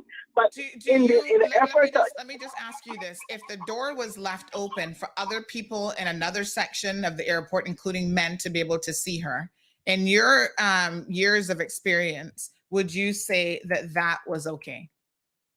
If her clothes were already put back on? No. When she's naked. No, that never happened. I would put my head on a chopping block right here, right now, that did not happen. Okay. Because officers will lose their job. Leave us there, caller, because we're going to find out. Because like I said, the airport should have camera footage, and I wouldn't put my head in a chopping block. And if that is the case, then I would be worse. Caller, let me remind you now. Some customs officers were just let go just the other day for no, I understand that. That's why I'm saying that marijuana. If that is the case, smuggling stuff themselves. I understand. And the terrible being able to resign so that we, the public, wouldn't know the scandal and who they are. I know. Some of them is OOC's son and this one and that one and whatever. So don't tell me that the's not about a. No. I would never say that because I know it has slipped a long way from all the same. Yeah, it has gone a far way from when I was there, and things didn't remain the same. When you were there, honey child, you might have been one of the good ones, but there've always been officers from all lines of work that sometimes do things that make everybody look bad. So no, absolutely not. And I dare not see everybody with the same brush, but yeah, leave me. Well, can I call back later on if I have anything else? Yes, we're gonna have Anna on now, so I appreciate it. All right. Caller. Well, Okay. just one more question. Yes. A lawyer in the U.S. should know that when a person is arrested, they're not read the Bill of Rights. That's all I'm going to say. All right. That's what she said yesterday. They read the Bill of Rights. So. All right. So listen, I'm going to limit the calls today because obviously this is a very emotive situation. I am going to limit the calls to one person at a time because as you can see what happened yesterday, everybody got, you couldn't hear one person over the other person or whatever. So Anna, are you ready? I know she's trying to join on the video stream, but I think she's having some issues. So let me see. Hello. Hi. Hi. How are you? Hi, Finally, Anna. I was able to get through. Yeah, I'm not bad. How are you? So we can see you and hear you. I know you said your internet is a little bit spotty. Can you hear us okay? Look like you've just frozen there. Uh-oh. I think we've lost Anna. Yeah, so she's trying to call in, but her internet is a little bit crazy at the moment. So let's give her a minute to try again. In the meantime, we'll take another call. Good morning, caller. Welcome to the program. Good morning, Sandra. Happy New Year to you. Morning. How are you? Yep, I'm all right. Yeah, listening to your show from yesterday. I not got much to say on the subject, but what I will say is that I don't think we all know. I'm not disputing that you're gonna get searched. You go to any port or whatever, and if the custom officer say, "Well, can we see you? Can you have your passport, sir?" And this, you just come over in this room. We can search it. So I not disputing that fact. I'm disputing the way that they handle the situation. If what Ms. Anna is saying is true, they shouldn't have handled it, that situation. Like what you said, when they pull her over, when they pull her out of the line for suspicion, they should they ask her for her passport, ask her a couple of questions, regardless of how she answer them or whatever. It would have been they would have suspected her, but they would have said, "Ma'am, have you have any narcotics in your bag? Have you have any narcotics in person?" Right away, they're supposed to have asked her that just to see how she would respond to those particular questions. Yes. When they take her to the room, they should have said, "Well, ma'am, we can search you for drugs or for this. We can search you for cocaine. We can search you for pills." Well, I mean, what kind of drugs they suspect that you were coming in there with? Yeah, Anna, cocaine? just 1 second. Yeah. I mean, and to be fair, sometimes, officers don't have to give you a whole lot of information, but what they should not have done, they should not have lied to her and tell her that she's being pulled over because she's being loud. To me, that, and I don't know at what point in the conversation that happened, but that went sideways. And if you've never been through that type of research before, customs officers would expect that you would have some questions about what's actually going on here. You're in a foreign country. I don't know how often Anna travels, but she might have felt a particular way. So, caller, I appreciate those comments. Yeah, and I've never seen another situation Why not? Why do they lie to you? I've never seen that. I mean, I hear that ex-custom officer saying that we don't have to tell you anything. I've never heard that. I a little bit shrewd with when it comes to law enforcement thing. I pay attention to those things. I've never heard that. From time an officer's pulling you over, if you're doing an undercover investigation or something now, you say, well, we're not gonna tell you nothing because of this, but we pulling you over at an airport, a spot check. We pull you over rather somebody you were flagged. You were flagged from another country or whatever. When we pull you over, we can tell you exactly what we pulling you over for. Yeah. Is it because we done got, you can't go nowhere? So we can say, well, all right, we can take you here, we can do a search on you for drugs or whatever. And another situation, this shouldn't, if it's the policy now, but they should abandon that policy.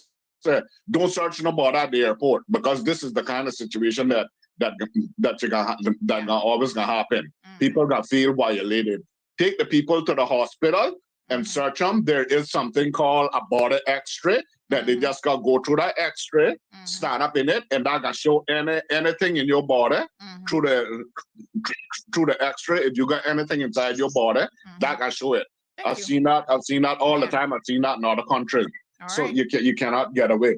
Nobody brings cocaine in from the States to here. You get more money for it in the States. So the only thing that they would have suspected with were pills or some other kind of contraband. Great point. Well, I mean, let's again not make any assumptions, about what people might be bringing or not be bringing. Consumption. I mean, only for like if you use it for personal consumption. Well, I don't really know, but but you might be able to. They might say, well, sometimes people define logic too. But caller, thank you very much. I appreciate that. Another listener to the program. Have a good day. Again, we have no overtime today because I myself am traveling. Another listener to the program said that please remember that there's a Cayman Constitutional Order 2009, Section 19.1 says all decisions and acts of public officials must be lawful, rational, proportionate, and procedurally fair. And every person whose interest has been adversely affected by such a decision or act has the right to request and be given reasons for that decision or act. So they're saying with this section of the Constitution that when Anna asked them, why was she pulled over? What was she doing? That they had a constitutional obligation per section 19 subsection 2 to actually tell Anna and not tell her foolishness about she's being pulled over because she's speaking too loudly. Anna, you're on the phone. Can you hear us? Yes, I can. Can you hear me? Yes. So I know you were trying to join the video call in the studio, but your internet, you were having some issues there. So let's clarify a few things, because yesterday we had a number of different callers on the line. And while Anna is speaking, I'm not going to take any more calls because I want to try to get her story straight and understand exactly what's going on. I don't want Anna to get inflamed and upset with competing, whatever. I guess you felt yesterday that people were calling you a liar and that you weren't being honest, and you started to raise your voice and get a particular way. And Anna, you said you can't even remember the last time you were in the Cayman Islands. It's been a really long time. But let me, as a host of this program, we run the island's #1 news show. Let me just tell you that Caymanians can be very particular and funny people. So when they see you being what they consider rude and entitled, people yesterday, and I'm just giving you the cold hard truth, which is the name of the program, people yesterday started to call you a Karen. They said you were entitled, that you were trying to use, woe is me. I'm the poor little white single girl. And they're like, in this country, a lot of us don't see color, first of all. And secondly, being the white single girl would probably get you more privilege than any other race card that you could potentially pull.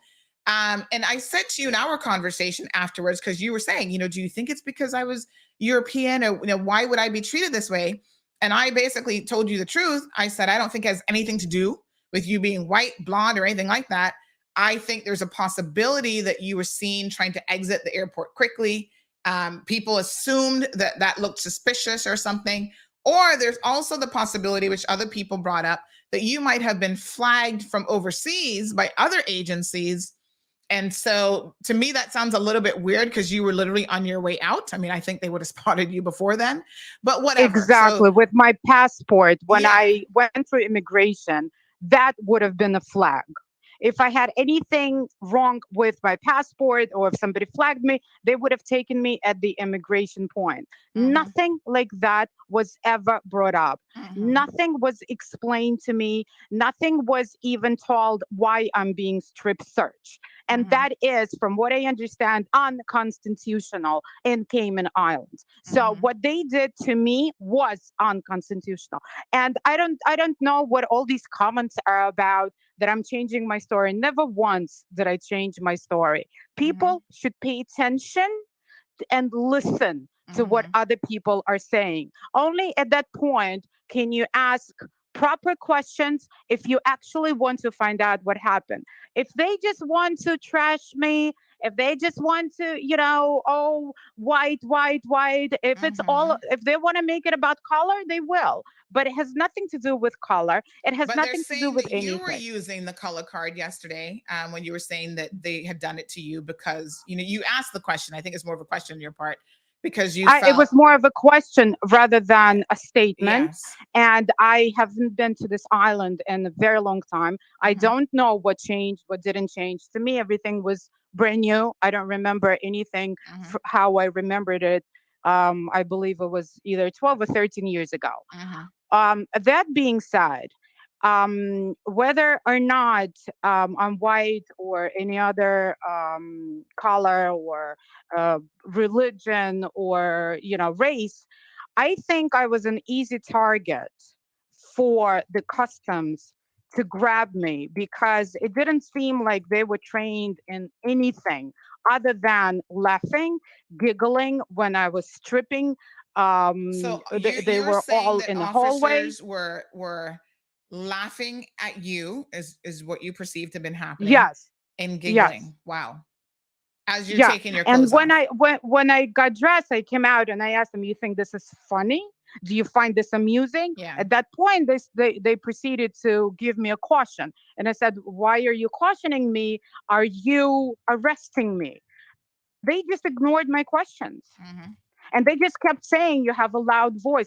If loud voice is against the law, put me back on the plane and let me go to my country where they like my voice." I never had a problem with my voice in my own country. Everybody talks like that. I could be Karen, I could be whatever. It doesn't matter. What happened to me was completely unacceptable. No person should go through this the entertainment for customs benefit for no reason. They literally violated the island's constitution. I did read exactly, Sandy, what you just read, that people cannot be searched unreasonably. And what happened to me was not only unreasonable, it was a violation of my person. That's what it was. And I don't know if that happened before. I don't know. I haven't seen any precedents, legal precedents, I mean, to other single women, whether that was the factor that I was there by myself, that I wasn't traveling with anyone. I don't know. I would have to look more into it.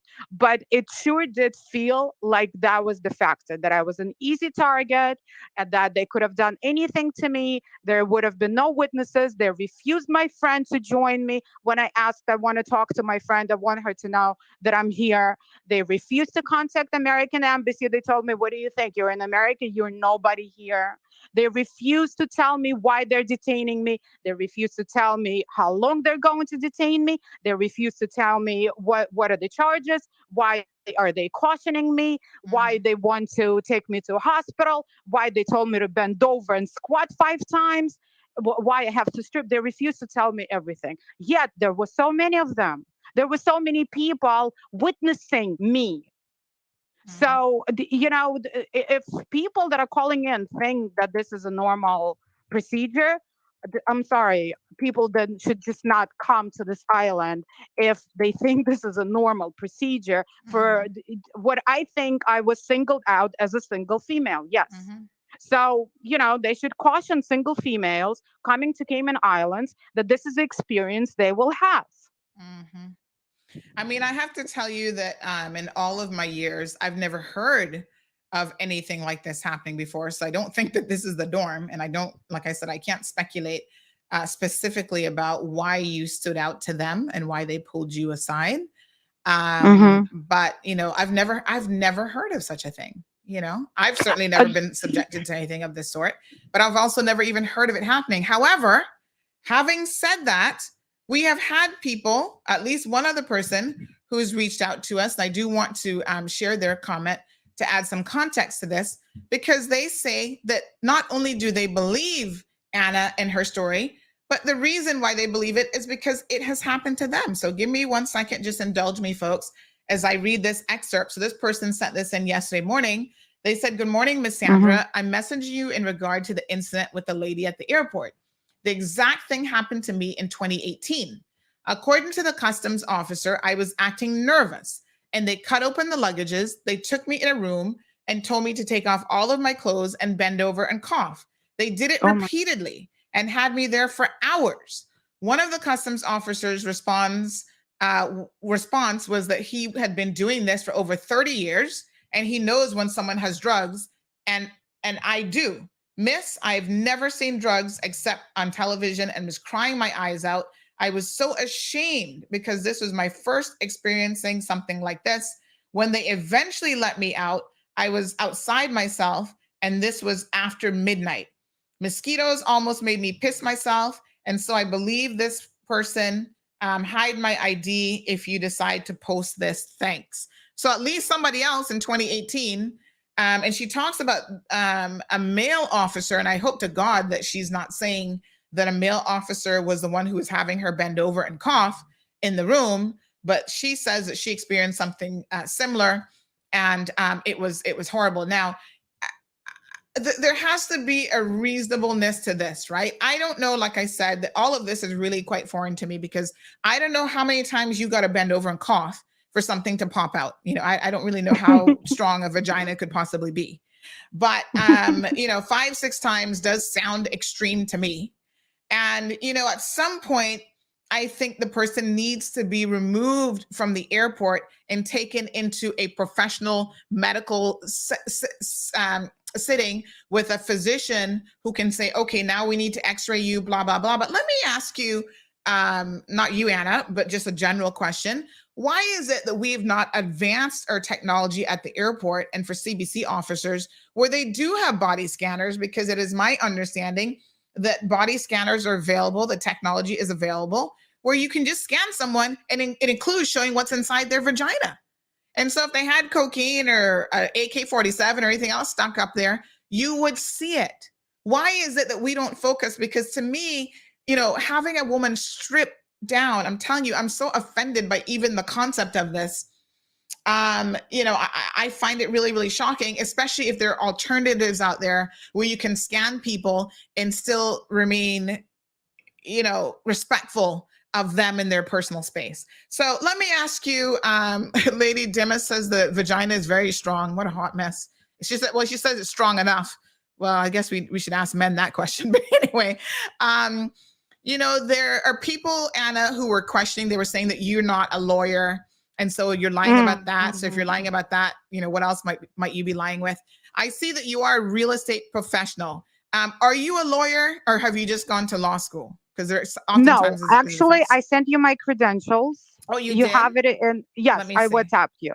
Okay. My registration as an attorney in New York State. I'm admitted in all federal courts in Where U.S. did you send this? I think I might have missed it. Oh, yes, this screenshot. Okay. Yeah. All right. So people are just cruel, huh? Why would they make up that I'm a lawyer, which is so easily checked? What kind of law do you specialize in? Anything? Litigation. So this would be right up my alley in U.S. I think you said something yesterday about the Bill of Rights, which was, I think you may have misspoke, and that's why they were questioning your credentials. But here she is.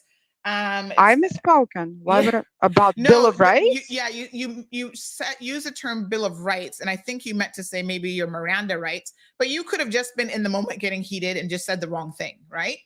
So this is Anna's registration information. You have your own law firm? Yes, it is my own law firm. In Brooklyn, New York. There it is. So there's her registration and all of her information. And then you do real estate as well, Anna? I do real estate. I'm a real estate broker as well. Yes, in Florida. Mm-hmm. All right, folks. So for those of you who think Anna was lying about being an attorney, there you have it.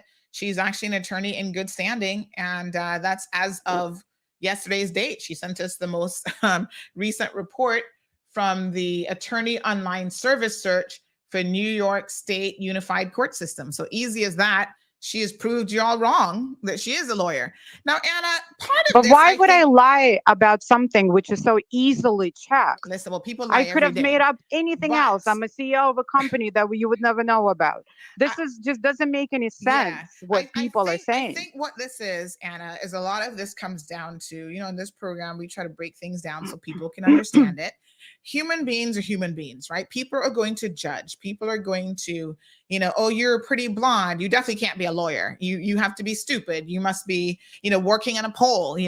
Someone made a comment about, well, she looks like she works on a pole, and all these kind of disparaging remarks. And it's part of how people are. And unfortunately, people can be nasty. They can be rude. And I think you have at least proven that you are a lawyer, if nothing else. She does real estate. She's a lawyer. I mean, I don't know what else y'all want, but Anna, at the end of the day, I think this is a really bad situation. People are polarized on this. You're either on one side or the other. I can see it kind of from both sides, but I am more likely to believe that something has gone wrong here and that something needs to be fixed. So tell us, you said that you had a moment to calm down yesterday and you had a bit more clarity. Is there anything else that you wanted to clarify for the benefit of our listeners in terms of what transpired with you and actually what happened? Yes. First of all, once, I came down and I was able to assess the situation and put it in my head in more chronological order. My feeling is that people at customs were trying to exercise their power without any authority. And their sole reason for detaining me and putting me through this humiliating process was only to satisfy their egos. That was the only reason why they did that. My loud voice, my attitude that they didn't like, if they thought that they can educate me, it's a little too late. I'm not a child for them to educate me how to, low to keep my voice, or how I should have been walking this way or that way. That has nothing, absolutely nothing to do with their illegal actions. And if everyone here on the island is happy with what their custom, authorities are doing, then of course, it's not my island. I'm not a citizen of Cayman Islands. I'm not a British citizen. So it has nothing to do with me. Absolutely. But if people are concerned, then they should definitely change something. Because this is completely unacceptable for the officers that were trainees. I don't even think that they were officers for more than 5 minutes to humiliate, to abuse innocent people the way they did to me. And from what I understand, they did it to other people, even though, I haven't met anyone, but I've only been here for 3 days. So that being said, if people are happy in Cayman Islands with the way things are, more power to them. If they're not, definitely something has to be changed. Obviously, I'm not coming back because I don't want to go through the same experience again. And I am trying to leave the island. I'm not going to say when because I don't know who's going to be there. So hopefully I'm not going to leave the island with the same experience that I came in. But if I do have any problems, Sandy, you'll be the first person I will call. Okay. Honestly, you will be the first one I will contact to Yes. Oh my gosh. I mean, it's crazy, and I'm glad that we can at least have a little laughing moment this morning. But I hope that you will file a formal complaint, because I think this is something that needs to be investigated. We need to get to the bottom of this. There should be cameras that would have been at the airport that caught hopefully the entire incident and can speak to exactly what happened. Because we can't, for not just our reputation for visitors coming into this country, But just human rights, generally speaking, officers of the law, whether they're customs officers or police officers or whatever, have an obligation to carry out their responsibilities in a professional manner. And as section and legal. Yes. It has to be legal what they're doing. They can't just, this isn't, communist USSR. They can't just take people and make them disappear, and detain them without a word why they're detaining them or any reasonable suspicion. Nothing. There was nothing for them to detain me. But that being said, oh my God, I had a great thought and I completely just blanked out. That's okay. Sorry about that. Yeah, no, that's okay. Oh my goodness, what a mess.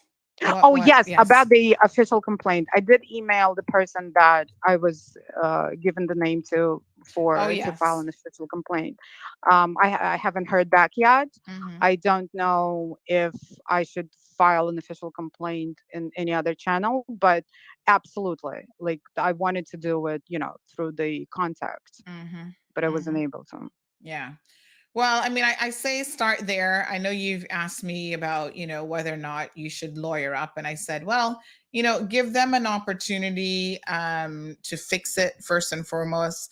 And, if they respond, then we can see, where to go from there, sort of thing. Sometimes litigation really isn't the first step. I know that when your rights have been violated, trust me, I've been there. You do feel like you should lawyer up. But let's see what happens. A lot of attention has been brought to bear on this particular issue now. And if it's something that our officers need additional training on how to deal with certain situations and how to deal with customers, then that has to be a priority. I don't think I finished my thought this morning, but I was saying that many, many years ago, and I think it hasn't happened since then, but I actually had to get a little bit flippant with a customs officer. And this was not long after I moved back to the Cayman Islands. And it was their attitude and the way in which they were speaking to me that I had to remind them that they actually work for me. Right? I'm a taxpayer. We do pay some form of taxes here in this country. When I pay my customs duties, I'm putting money in government's coffers that then helps to pay their salary. So they work for me. And if they're going to have an attitude, the last place they need to be bringing their attitude or their problems is to me. They need to be professional. I try to be professional, and I try not to get too emotive at these stations, but they're the ones who have the professional training as a CBC officer. So even if Anna was getting a little bit loud, if she was getting a little bit upset, they should know how to handle those situations because they deal with it, number one, every single day. They've had industry specific training on how to deal with it. Anna is a traveler who gets annoyed if you pull her over and ask her to bend over 5 times. Who wouldn't? So give me a quick second, Anna. We do have a caller in the line. Caller, your question or comment this morning? Good morning, Mom. Morning. The lady got a lot of rights, For one, those people are not trained properly for attitudes and approach, including the police officers. I think they owe her an apology and welcome her home. Have a nice day. Thank you. All right, my dear. Thank you so much. All right. One more caller. Good morning, caller. Welcome to the program. Good morning. Hi, morning. How are you? I don't know. I really, but not to be on anybody's side, but on Jacobo's side. And I don't know if you remember what that is, but that's a West Bay saying. It kind of tells me on everybody's side.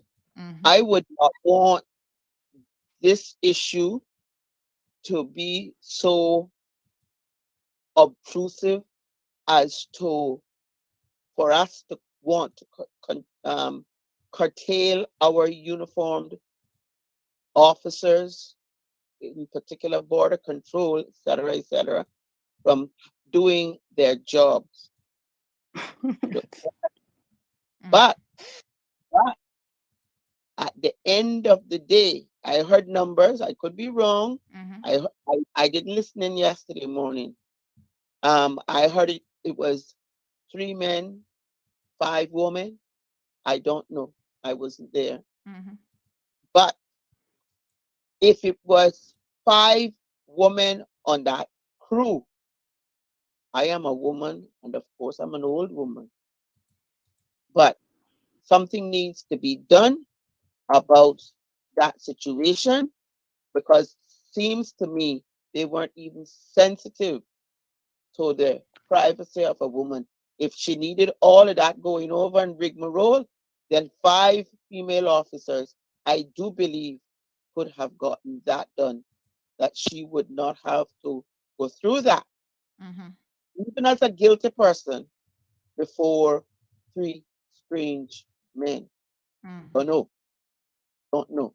But many years ago, in the past 100 years, I went to Jamaica for a health reason of a family member. That family member, a very young child, passed. We were coming home. The mother was in attendance with us. She was a Jamaican. And my own, this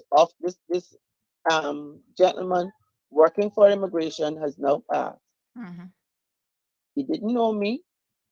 I didn't know him more than the same. I knew he worked immigration because he had on my free clothes and stuff like that. But outside of that, I didn't know him.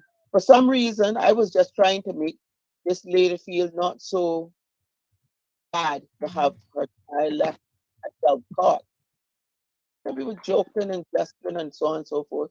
So he pulled me over. He pulled her, He pulled me. We went through the back and, did the rounds and blah, blah, blah.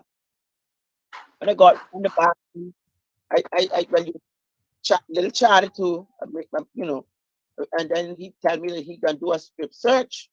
You know why I didn't go through that strip search that night? And I felt just the thought of it, because I know that man knew that I wasn't doing anything.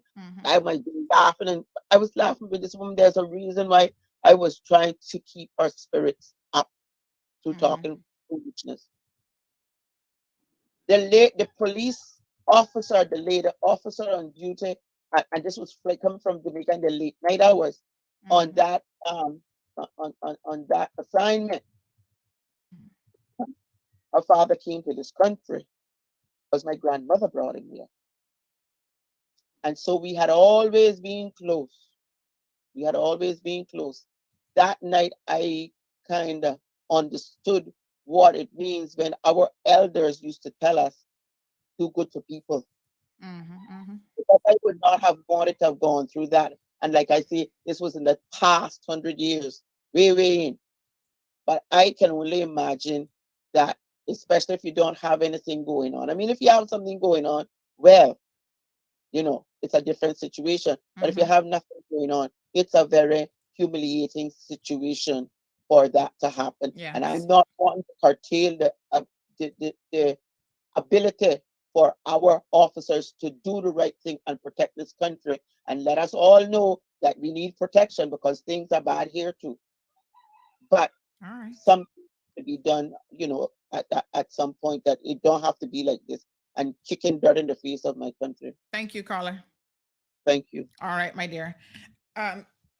My goodness, sorry. Oh gosh, let me sip my tea, honey, Jill. So Anna, one suggestion that has come in is that you actually also file a report with the Ombudsman's office.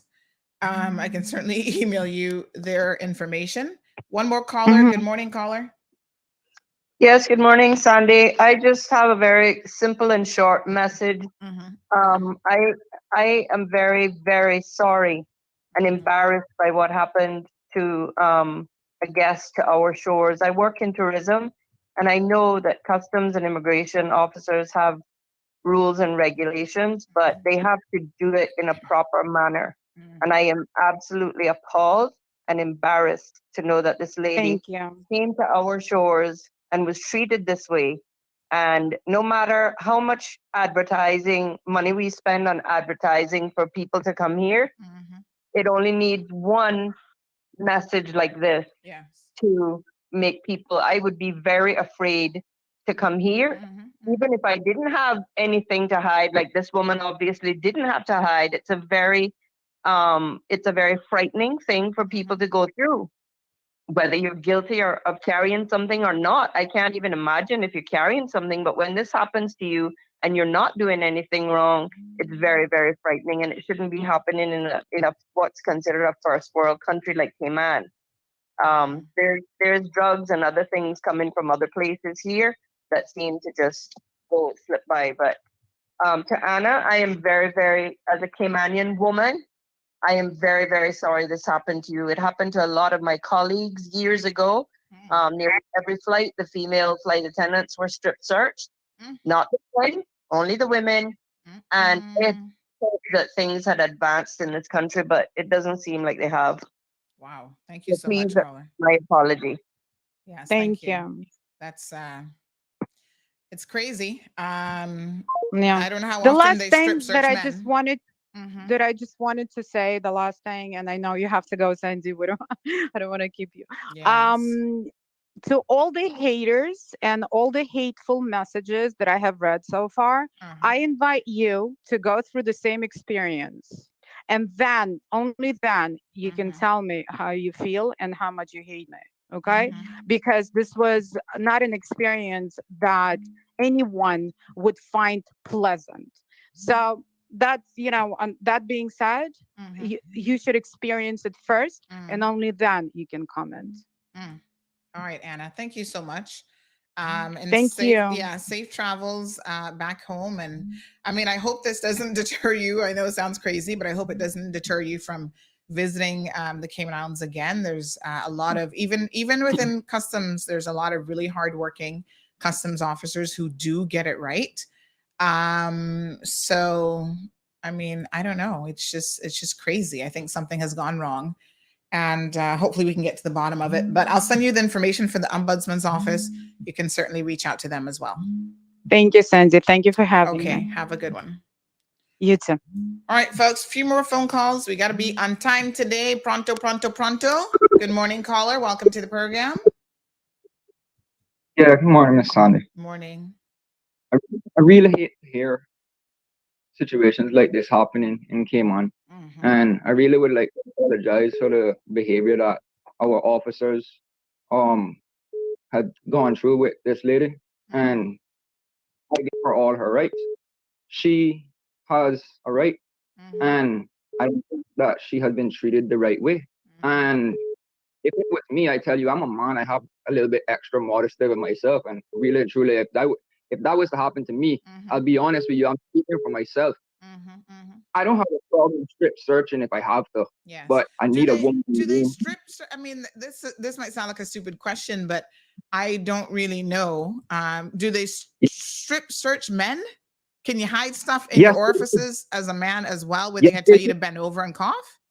Does it fall out the same way if you cough as a man? I don't know these things, I'm afraid to say, but I would assume because I don't hear about no men being strip searched. Maybe we need to be strip searching them and take out the ruler while we're at it, since y'all want to but we freak show. at one point where life have to take a prostate check, right? And at the end of the day, if I was in the room with 3, 4, 5 men, I would feel very fucking uncomfortable. Sorry for cursing, but I would feel very uncomfortable without a woman there watching. Because guess what? If I have to stand up because you touch me or wrong fucking with me in the wrong way, I want to know that somebody saw that, knowing that I got excited for the season. I telling you no joke, because it is really embarrassing knowing that you have to be searched by unprofessional medical unprofessional. I wouldn't even call it, it's a job for a doctor to do. I'm sorry to say, but a custom officer, regardless if they had the proper training, they could have known CPR. If I don't trust him, I don't want him to do it. Sorry. I'm sorry. I have never went into the CPR course for the same reason, but I was ignorant at that time. But the thing is, a lot of people are not practicing the right way of their authorities. I avoided going to Cayman Islands border control when Cayman border control when my mom influenced me to go, because I know I am not going to be worthy of that type of job. because of the corruption that's going in there. Yeah. Well, I mean, And listen, if everybody, caller, if everybody took that attitude, no good people would ever join any of these agencies. Because keep in mind that the corrupt always accounts for a small number of individuals, but they always make it look bad for everybody. So now when they have good people in the customs, which I do believe, yeah, a lot of customs officers work very, very hard. A lot of the customs officers, I literally go by the law with customs all the time. Like I said, if I was to be stripped for whatever reason, you give me your reason. I need a woman in that room. I'm sorry, it's my choice. When I was young, I did not want a man to look at my penis. I'm sorry. Without a lady inside of there. When I was 5 years old, 7 years old, the last I can remember. I'm sorry, but I do not accept that thing about 2 men, 3 men, 4 men to see me get searched alone. Right. So you wanted someone of the opposite sex because that made you more comfortable. Yeah, because I wouldn't want another woman to touch me because I might just be charged for some sexual harassment, right? Maybe I might stand up in the front of her because she just trying to search down there, and I'd like cheat. So, like that's my guilty conscience right there, having to bleed out, and I cannot defend that. We wear clothes for a reason. Adam and Eve had to wear clothes for what reason? All right, caller. Thank you very much. Okay. So Christopher says it's sad that a visitor is treated this way. If it is true, this is definitely not Cayman kind. There's so many nice customs officers in the Cayman Islands that are very professional. Looking back on my encounters, I can say that there are many times when I see officers abusing their powers because they do not like the attitude of a passenger. They want to show you who is in charge. Good morning, caller. Welcome to the program. Good morning, Sandy. How are you doing? Not bad. How are you? Ooh, you're gonna have to run the show on Saturday as well, because this is just going over. Talking about overtime, you don't have to get paid time and a half and days in lieu. And just to let you know how strong a woman, how strong a woman Vijay is, it has caused men to go broke, heart attack, stroke, diabetes, It has caused world wars, world wars, extension on loans, murders, everything. So just to let you know how strong it is. Anyway, for what that lady has been through, I don't know, as you could know where I am at. There's things that happen from time to time. Now, there should have been a log of my experiences. There should have been a log of how many officers was in there. I am very surprised that the ministry has not reached out to yourself or anybody to comment on that, or to say, let's have a sit down and comment on the situation, or go on, but to start to be proactive on this situation. It's been on the show now for I think 2 to 3 days. 2 days, And 2 days, and right, and the ministry has not reached out to yourself or anybody else to find out what's going on, because this has gone way too far. Now, a lot of people, and this doesn't touch, because you're gonna have people jumping on this comment. There's a lot of people that come from Nicaragua, Honduras, Jamaica, Cuba, that go through the similar things, and I've never heard anything screamed out. Not saying that they just feel maybe it's the norm, but the poor people from Jamaica and Honduras, not saying poor as in relative wealth, but the people from Jamaica and Honduras and Nicaragua and other countries that come through here, they're subject to do that. People from Canada, sometimes I've seen or heard where, a flight comes in on a regular basis, and, they have their last little smoke before they come through, before they get on the flight, and you can smell it on them, so they do a search. Now, in regards of how it was dealt with, I cannot per se, no one knows. And everybody knows there's 3 sides to a story, your side, her side, and the truth. And the fact of the matter is that no one's reached out to you, kind of putting the weight in on her side. I'm not saying, yesterday when I heard her and for the record, we did invite CBC, but they said it was short notice and that they're busy. Right. So the thing is, for people getting upset because of the way she was talking, that's a New York attitude to begin with. That's how New Yorkers talk. And that's a personality. My aunt lived in New York. She just passed away. She left Cayman, went to New York in 1967. And that's how she talked when she got back here before she passed away. That's just how they are. They're very, that's the way they are. Yeah. And Because you know if you what? don't In order stand to up for survive yourself, in New York, you got to be tough exactly, as they're not gonna nails. go, excuse me, can I have a cup of tea? Yeah. Can I have this? No, I want it now. Yep. Yep. But It toughens you up when you live in certain areas. right. Yeah. But you know, like I said, we all don't know. A lot of people are a little bit harsh on the person. Yes, she could have got back on her flight. Yes, she could have went back home. Yes, she had a very bad experience. I'm not saying that she's right. I'm not saying that she's wrong.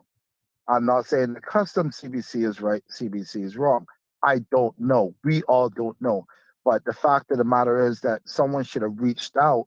And even though when you reached out to them, they say, oh, it's a short notice. It's never a short notice. It's never a short notice. Your reputation, your officers at hand, and I don't know if it's a short notice because you have to cross the T's and dot the I's and whatever the case may be. Well, government is never that responsive, And unfortunately. I noticed some of the people It's in your just- comment, yeah. some of the people in the comments saying that, I don't know if you read your comments where when the last time she got her bar updated or whatever, you know, her bar, I don't know what the hell to do with the bar, but it doesn't matter. The information that she has provided is a real-time search because on the screen, Right. No, and I'm not saying here nor as there. of today's date that this person is a qualified attorney in good standing. So Right. I think the fact that people seem so like, oh, I Yeah. can't even believe that she's a lawyer, despite her providing a screenshot evidentially, and you can go and search it for yourself, folks, if you have the resources to do so. You know, They wouldn't believe it, but yet they could believe the behavior of some of our, i.e. people. At the end of the day, when we go to I've been to Miami, and when and I'm gonna make this brief because I know other people need to get on, but you're gonna be last caller today, but still make it brief. Oh, thank you. Save the best for last. Still make it brief.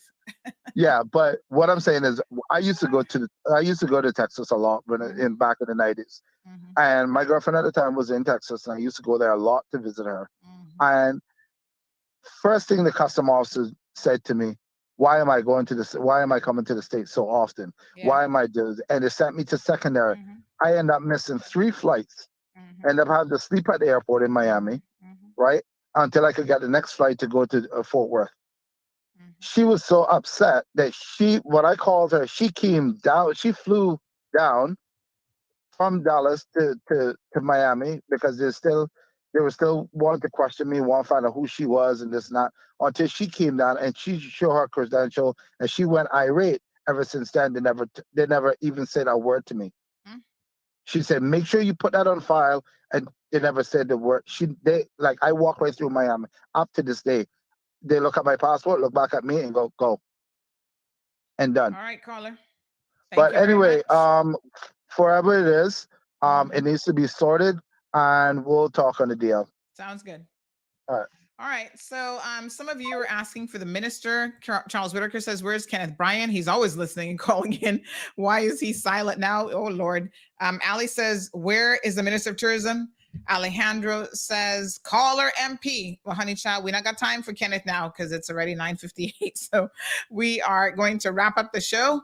Alejandro says that's why they both collaborate. Calvin says NYC, laughing out loud. Miss Brenda says, and they have that right. That's the point that's being missed here. So, folks, listen, it's a hot mess. Moya says the minister just needs to have an investigation and review the findings. If the customs officers operated inside the scope of the authority and followed procedures, then case closed. It might not even be a question of if they followed procedures. It could be a question of how they did it. So please keep in mind that, again, the Constitution talks about you have to do your job in a particular way. And I'm glad that this caller sent this to me. So you have to act not just lawfully. So something can be lawful, but it doesn't stop there. It says lawful, rational, comma, proportionate, comma, and procedurally fair. And if someone who is their interest is impacted by your decisions adversely, and they ask you or they request why, you should be in a position to tell them why. There are certain rights that we all enjoy and that we all have. It is concerning if this happens to a visitor, who's it going to happen to next? Nobody is safe if our customs officers don't know how to do their job from a professional manner, right? It's not about, do they have the lawful right to ask her to bend over? Yes, they do. I think we all accept that that is part of their remit, but it's how they carry out their duties and how they treat people, even in the face of the person that they're asking, to do certain things. Customs officers must understand not everybody's guilty and not everybody's innocent. We understand the difficult job that they have trying to decipher who is who and what's what and whatever, right? Likewise for travelers, all I can say to you is, honey Chad, don't be like the Jamaican. Maybe don't even be like Anna and get irate. Try to remain as calm, cool, and collected as possible. If something is going awry, try to make some notes, file reports with the relevant authorities, and have something done about it. Because no one should be treated and be leaving the airport feeling like they have been violated. And sometimes the truth of the matter is, when you're in a situation, that's when you have to dig deep. And trust me, it would be a real dig deep for me to remain calm, cool, and collected. Let me tell you all a personal story before I let you go today. I have been arrested, as you know, multiple times. I've lost count. Like, seriously, I can't even remember. One time they came and arrested me with 8 officers. 8 senior detectives. You would have thought that I was Cayman's most prolific criminal, that I had about 50 convictions already, that I had murdered the prime minister of Timbuktu. And I was like, they had to come with full force. They didn't bring any guns, and then they have no guns drawn. But the force of having that many people around you, I cannot tell you psychologically what that does to you. I remained calm up to a point. They came, they made their arrest, put me in handcuffs, tried to embarrass me, did it in public, put me in the car, all that good stuff, and I remained calm. You know when I started to lose it? When I said to them, all right, this is the process. You can do what you need to do. But my dog happens to have been dropped off at the groomers, poor little Coco. And I need to go and pick Coco up because there's no option to just leave her and abandon her at the groomers. And they were like, no, we can't. That's a dog. We don't care about your dog. And I said, oh, honey, today I give a damn. I said, listen to me very carefully now, right? Because when I'm about to lose it, I'll go into pre-lose it mode where I'm very, very calm. And I start to slow down my speech because something is about to bust, pressure on bust, right? Hello. And I said, listen to me very carefully when I tell you. No option, but you can't have somebody go pick up. I'm like, I'm not even getting a fucking phone call. I said, listen here, don't romp with me today, police. Or CIPS. And you know what ended up happening? Because yes, I had to get rude with them. And I had to tell them, you can do whatever. This is a poor innocent dog. Poor Coco wasn't arrested.